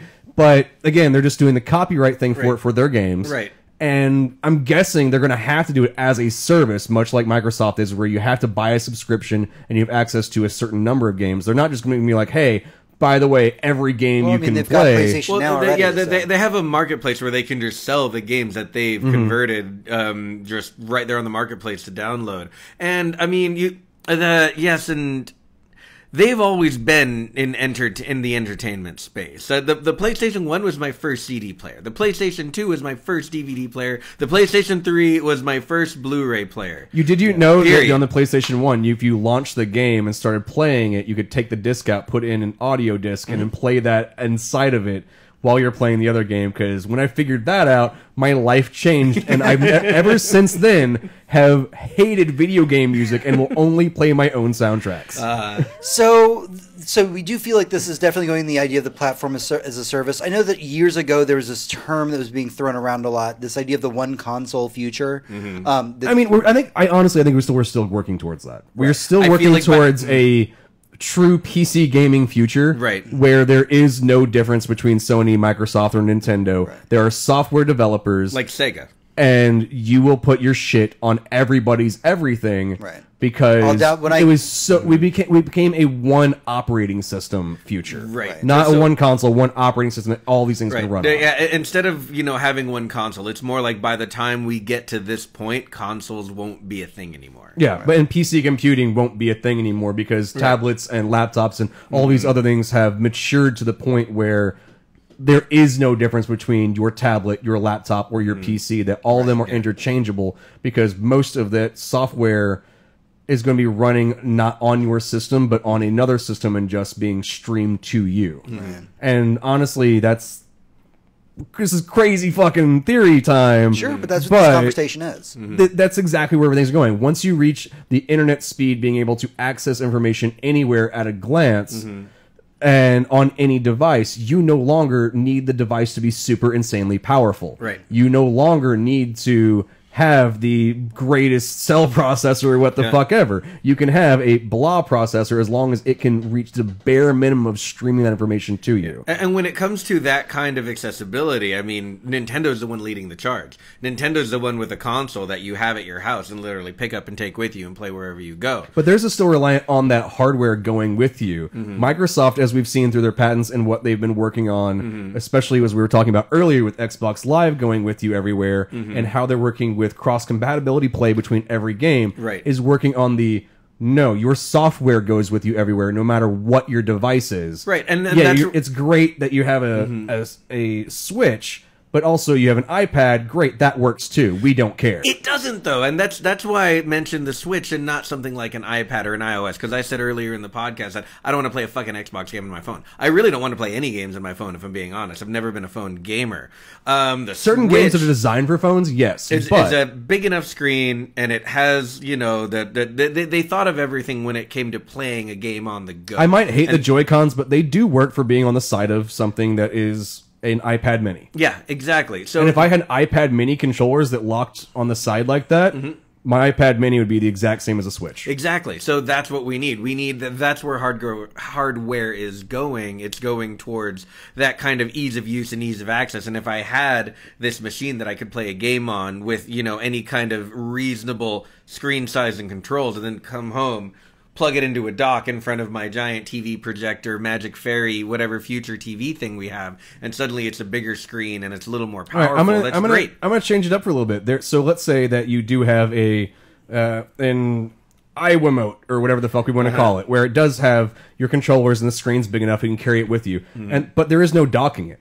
You leave it in your bag, you sit down in front of your TV, and that same system has your instant save information, has your same login location, and it's just your TV, and now you have a controller that you use for that. Yeah, it might be a different controller, but you could set it to be the same controller if you wanted, but most people are going to have a separate one, the one that goes with you, the one you play at home. And all that stuff lives in the cloud, right? I mean, the Steam is already doing this. I play games sometimes at work, and when I get home, my save on my home PC is exactly. But I'm getting to the point where it's not just work. your save; it's actually the game rendering the game platform itself is getting to the point where the hardware doesn't matter what you're playing it on, because the back end is rendering. You don't need a 2080 Ti because that's already on the server that you're working on. We're just going to stream that to you at 60 or 144 frames, whatever the future holds for us. Right. Hopefully, I would prefer 360 frames a second. I heard it's minimum 500. Frames. Minimum 500. Well, the human eye can only see 30 frames per second, so I think you guys are getting a little crazy. That's according to some people who don't know how the human eye works. But no, like high refresh rate. Honestly, for me, I don't want 4K. Like honestly, the future is not fucking HD graphics for me. Okay, so we're getting way side tangents. We're deviating a little bit here. Let's go back to this idea of backwards compatibility. So one of the key kind of takeaways from this news announcement, even though we know that it's not official, it's just a patent, but it is associated with the PS5. Do we think this concept of backwards compatibility will actually drive sales of the PS5? Yeah, definitely. Or is it too little too late? No, it can't be too little too late. Sony's the best-selling console of the generation by a lot. And if that doesn't... The only way that won't carry forward into the next generation is if Microsoft announces something so amazing that people are like, well, fuck, I'm getting that one first. So if they do, great. But if not, Sony's going to be the best-selling console of the next generation, at least at first. And so it's definitely not too late. And hopefully this means that they're not resting on their laurels like they have so many times in the past. That's what lost them the PlayStation 3 generation race. And instead, they're like moving forward and trying to give people what they want. Because I could see this being an announcement on the stage at, the 25th anniversary PlayStation Expo that we're getting this year sometime. And everyone being like, fuck yeah, this is where we're going. Okay. And honestly, it comes down to implementation. And well, first off, does it work for every single game, or is it going to be a handful? Like, well, we put backwards compatibility. It's for 5 games. Yeah, like 5 games. You're like, cool. We don't fucking care. Yeah. It could be the best 5 selling games in the history of PlayStation ever, and we're going to go, I don't fucking care. We already played those. We already played them. We can already pull out that system out. I need your best 500 games. I am wary for Microsoft when it comes to Sony saying that they do have backwards compatibility like this, because if it truly does work seamlessly and beautifully and they don't have to do any manual interference to make everything from the PS1 up to the PS5 all work on one system, that's a fucking amazing thing. Right. And I honestly, I cannot believe that. Yeah. I cannot believe that half of the games work. Let alone every single one. Every single one is completely bullshit. Right. And when you talk about that library, still bullshit. That's half of the PlayStation 1 library, half of the PlayStation 2 library, which, holy shit, that was a lot of games. It was. Half of the literally, they ended last year. I think. Yeah, and then PS3 and PS4, that is, half of that would probably be over 1,000 games. Yeah, so and there's no way that's I can't even imagine that functioning at all. Microsoft has... I think for me, the biggest test is can I download the bouncer and play it? There you go. And they'll be like, you can't. No, you cannot. Nobody plays the bouncer. When you go, there's a page for the bouncer, and you click download, and it's like, really? Yeah, pretty much. I see that completely happening to me. Yeah, no, between the original Xbox, the 360, and the Xbox One, and having all the games on backwards compatibility, the previous ones obviously on the one, it's not an overnight, just make all of them immediately work. Sure. Right. And this is Microsoft, people who fucking invented PC gaming. Everybody's like, oh, PC gaming is going to be for ages. Yeah, because Microsoft invented fucking EXE files. They are the ones that created this shit. I don't imagine Sony's coming in and being like, our engineers are magically somehow better. Microsoft's been at this for longer, with more money. But they created DirectX, which you wouldn't have gaming if you did not have DirectX. But talent is everywhere, and it's easy to find developers in spaces, especially when you're talking about government type shit, who want to go into the private sector. It depends on who's snapping up who has a better idea, who invents what technology. I think, honestly, and if they're filing a patent for this technology, that means that shit's new. I think this is something that obviously Sony's been working on for a very long time. They've seen what Microsoft has been doing, and I bet you there are people that make way more money than us that said... I mean, you could literally get a snail that makes more money than us. Sony went to their board and said, look, they've got backwards compatibility for everything that's going on right now. How much money do we need to shit out to make this shit work? Because people are complaining about it. Yeah. Flat out. That's how that... No, I mean, that has been the biggest complaints for the PS4. I mean, it's sold fucking amazingly. Obviously, it's still selling amazingly. But a lot of people's biggest complaint was wait, I have to have a subscription to even play a backwards compatible game? Or I have to buy that game entirely new again to play it again? That doesn't work for me. That sucks. And Microsoft's answer to that has been well, we've got this service you can pay for. You don't even have to ever own the game. Right. Or you can just plug the fucking game in. We don't care. Not to mention that Sony has dropped the ball for the last 2 generations on backwards compatibility. Absolutely. The original PlayStation 3 launched being able to accept PlayStation 2 because it had a fucking PS1 and PS2 inside of it as well. And they discontinued it as soon as the hardware just got ridiculous. And they're like, we're taking that out. Really? Because it was Why? a separate motherboard that Yeah. ran a PS1 and PS2 on inside Yeah. of it. No, it Everybody was complains about the original Xbox's weight. The PS3's weight was higher than that. It would fucking kill an elephant if it was dropped on top I of the still have goddamn my thing. original PS3. Yeah, it was And, a guess, heavy and it doesn't bastard. work because the drive was a piece of shit that, like, I don't even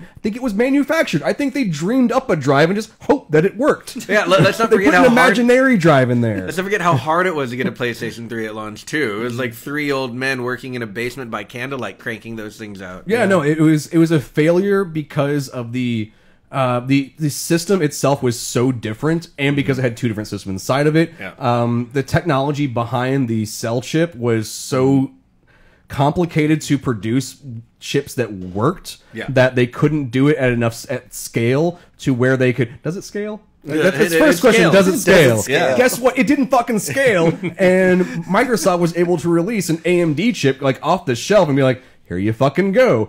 And was able to flood the market with 360s for a really fucking low price. And that's how they won the 360 generation. They literally came in and said, we can do this faster, cheaper. Yeah, you won Blu-ray versus HD, even though still HD DVD is still a far superior product. Oh, get off your high horse. I'm boy. sorry. I'm It's still just not going. I'm gonna ride No, that into the just ground. not. I'm still going to ride in the ground. Much like Beta was better than VHS, Beta was better than VHS. HD DVD is better than fucking Blu-ray. It has a higher pixel density and 4 times the fucking size than a Blu-ray You literally does. just put everyone who's ever watched Yeah, a movie I to know. sleep. Panties got so dry right now. Sahara just So happened. let's wrap this whole thing up. We've been going on for quite a while. Backwards compatibility in the PS5. Final thoughts about it. Is it important? What does it mean for Sony? What does it mean to you as a human being? What does it mean to us as the world? Give us your thoughts. Yeah, no, I think it's going to be very important. I think they are, and Sony is probably the worst company I've ever heard of at keeping secrets. So this is the type of shit where they're, I mean, yeah, we all remember like the pictures of the Vita like on the internet 3 weeks before E3 where they announced it's like, hey, here's the thing, and everyone's like, we know.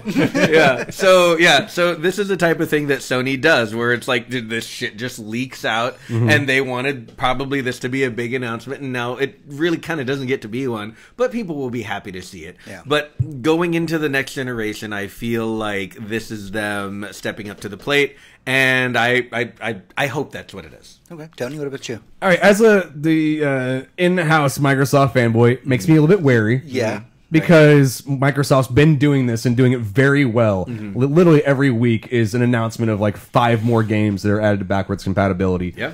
And I just kind of see it as like, this is Sony playing catch up. And they have to. Yeah. This is exactly what they did when they released PlayStation Plus. Because I already had Xbox Live at the point. I'm like, yeah, okay, I'll pay for it. Technically, for me, it was international phone calls. I was like, I can pay $50 a year for this versus $50 a month to talk to my friends. Yeah. I'll obviously go with the Xbox Live, and we can play games together. And since then, I've always been on the Xbox Live paying for this service because it's been so grounded. It's been so solid as a thing. And it took a long time for Sony to get to the point where Microsoft was at. Yeah. And there's still a struggle. Microsoft's still struggling. Hackers are a thing. And seeing Sony coming and saying, hey, backwards compatibility is obviously something that we need to include.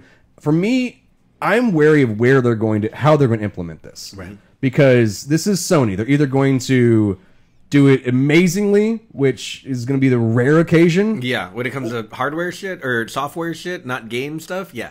Or rare. They're going to nickel and dime you. They're going to charge you a bunch of money for something that shouldn't really cost you anything. And I just feel like there's going to be a... You're looking for the catch-22. Yeah, I'm looking for but I'm still going to put my dick in your butt. Yeah. Right. Like, you're really going to enjoy this. Yeah. But my dick's like halfway in your butt. Like that's where I'm waiting for this. I'm waiting for the Sony to show up. Okay. Right. I think that I agree with all the points kind of going across the board here. The idea of backwards compatibility coming to the PS5, implementing everything from the PSX to the PS4 era is very important. Yes, as we've discussed on the panel, this is Sony playing catch up. But I have one question. This is the one thing that's been asked for Sony right next to like being able to change your gamer tag on Yeah. PSN. Like, those are the 2 things people want. Simple on Sony. shit. Yeah. I'm just worried that all right, so they did have backwards compatibility recently with the bring back of the PS, like the PlayStation 1. Right. The classic re-release. classic, yeah. That was the travesty. worst thing to ever have come out. Right. I Like, love that you could literally just plug in a mouse and keyboard and get to dev options by pressing escape. Yeah, That's my fantastic. favorite thing I've ever heard. that should not be a thing. So- Like, Nintendo is way better at hiding their shit, and their shit's hacked before it comes out. That is true. All right, so yeah, I think all in all, this is a very strong move for Sony. This kind of shows they are wanting to show up to the next generation, come out in full force. But again, everything we've been talking about is very hypothetical. We won't know until the next big Sony conference how this is really going to play out. But Not this, next Sony conference. I'm guessing that even though with them announcing this, that it's not going to be until they actually announce the PS5 on whatever stage that is that they decide. Well, that'll be this year. I mean, Think so? we all predicted I'm still going it. 2020. I mean, they're not I'm going to thinking be. 2020 release. I know they're not at E3, but they have their big PlayStation conference this year, the 25th anniversary stuff. You know, that I think See, my prediction for that was is Vita the stage. 2.0. Yeah. No. I'm telling you right here, confirmed, That'll sell Vita 2.0. so well in the It'll sell United so good. States. There's Oh my literally, there wasn't even a Vita that was created. That was your own imagination. No one ever I created love this my thing. Vita. All right, I will fucking die on You that. and hill. He Five says that, but people. we've watched James spend so many hours just staring at his hands, just thinking he has a piece of hardware he's playing. It's not there, James. Please come back to us. Jesus, it's an episode of Legion all over again. All right, that's everything we have for the show this week. If you have any opinions about what's been going on with Sony backwards compatibility or any of the other news topics that we've been talking about on this wonderful podcast, Tony, where can they find us? Facebook.com/SillyNerd, like, share, blah, blah, blah. Twitch.tv/SillyNerd, live Monday, 7:30 Central-ish, and whenever the fuck else we want to, which you'll find out if you follow us on Twitter, which is @TheSillyNerd, or on Facebook. We post whenever we're going to go live on things. Yeah, or do stuff. Yeah, we do things like play games sometimes. Like we did Anthem like 2 weeks ago, but not this weekend because I woke up at like 4 p.m. and the servers were going offline in like 3 hours. So I didn't even was like, fuck it, I'm just gonna play this for me. Yeah. We've got SillyNerd.com. Listen to the show on there, read some articles, you fucking bitch. We're going to have a lot of new articles coming out soon. Yeah, So- I'm really waiting on this game that I can't tell you out to send me a code that they said was going to be here 2 weeks ago because I really fucking want to play this goddamn game. Yeah. Hey, if you're listening to us on something that's not Spotify and you love Spotify, we're on Spotify. Also, give us a rating review on anything you're listening to. If on Spotify, give us a heart or whatever the... Yeah, those I hearts listen are to great. Spotify and I don't fucking remember what any of the Just give us a Spotify No, stuff it's a is. heart. Hearts are Is great. it a thumb And or it's a heart? Sometimes it depends on which version. Sometimes it's a plus sign. Sometimes it's a heart. I've seen thumbs up. Like they've got And everything. Spotify, it they're like, runs the gamut. We don't know. I just realized recently that Spotify has a because I have that weekly like Discover Discover playlist. Weekly, yeah. It has a I don't like this artist or I don't like this song. That is They new, just and I added that. love that. which I've been asking for a long time because I want to block certain artists personally because like I'm never gonna listen to Fall Out Boy. I'm just Yeah. never gonna do that. That's so fine. stop suggesting that to me. All right. But I think that's all the things. Yeah. Info@thesilverner.com is our email address. Donate to the show, please. Donate to Yeah. the show on any of the places where there's a donate button, or just mail us a check. All right, that's everything we have for the show this week. This is episode 295 in the books. That is only a few more episodes away from episode 300. We don't know what we're doing, but please, we are going to get right on that. We Honestly, promise. I'm changing this subtitle for this show. It's called episode. It's Silly Nerd. We literally don't know what we're doing. All right, that's everything for the show this week. This episode is in the books. Until next week, for Tony, this is James. Poor James, this is Tony, And I'm Hector. Adventures, good night. and good game. Awesome. Yeah. Okay, you left. Bye, new Thank you person. for sticking around, but you're already gone. around like right until you figured out that we were wrapping up. Yeah, Yeah. it's like yeah, because it was 2 viewers until we started wrapping up, and I was like, and we're back to Yeah. 0. So that's cool. I'm glad people liked the things.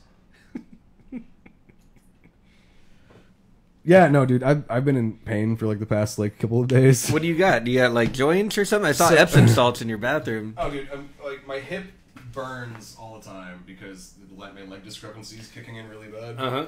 When I went buy new shoes and I put the lift, I didn't have a lift at first. I couldn't find one, and then once I found the lift, I put it back in there, and that's what's fucking up my hip because I'm now walking Lopsided. differently. Yeah, and I have a pain right here, which is probably just a blood clot that's starting here and will eventually work its up. So right now it's in my foot. So past few days, like when they saw me walking, it was like the hobbling out. It was the limp, walking, yeah. And start walking before that, like I couldn't put any pressure on my foot without being in excruciating pain.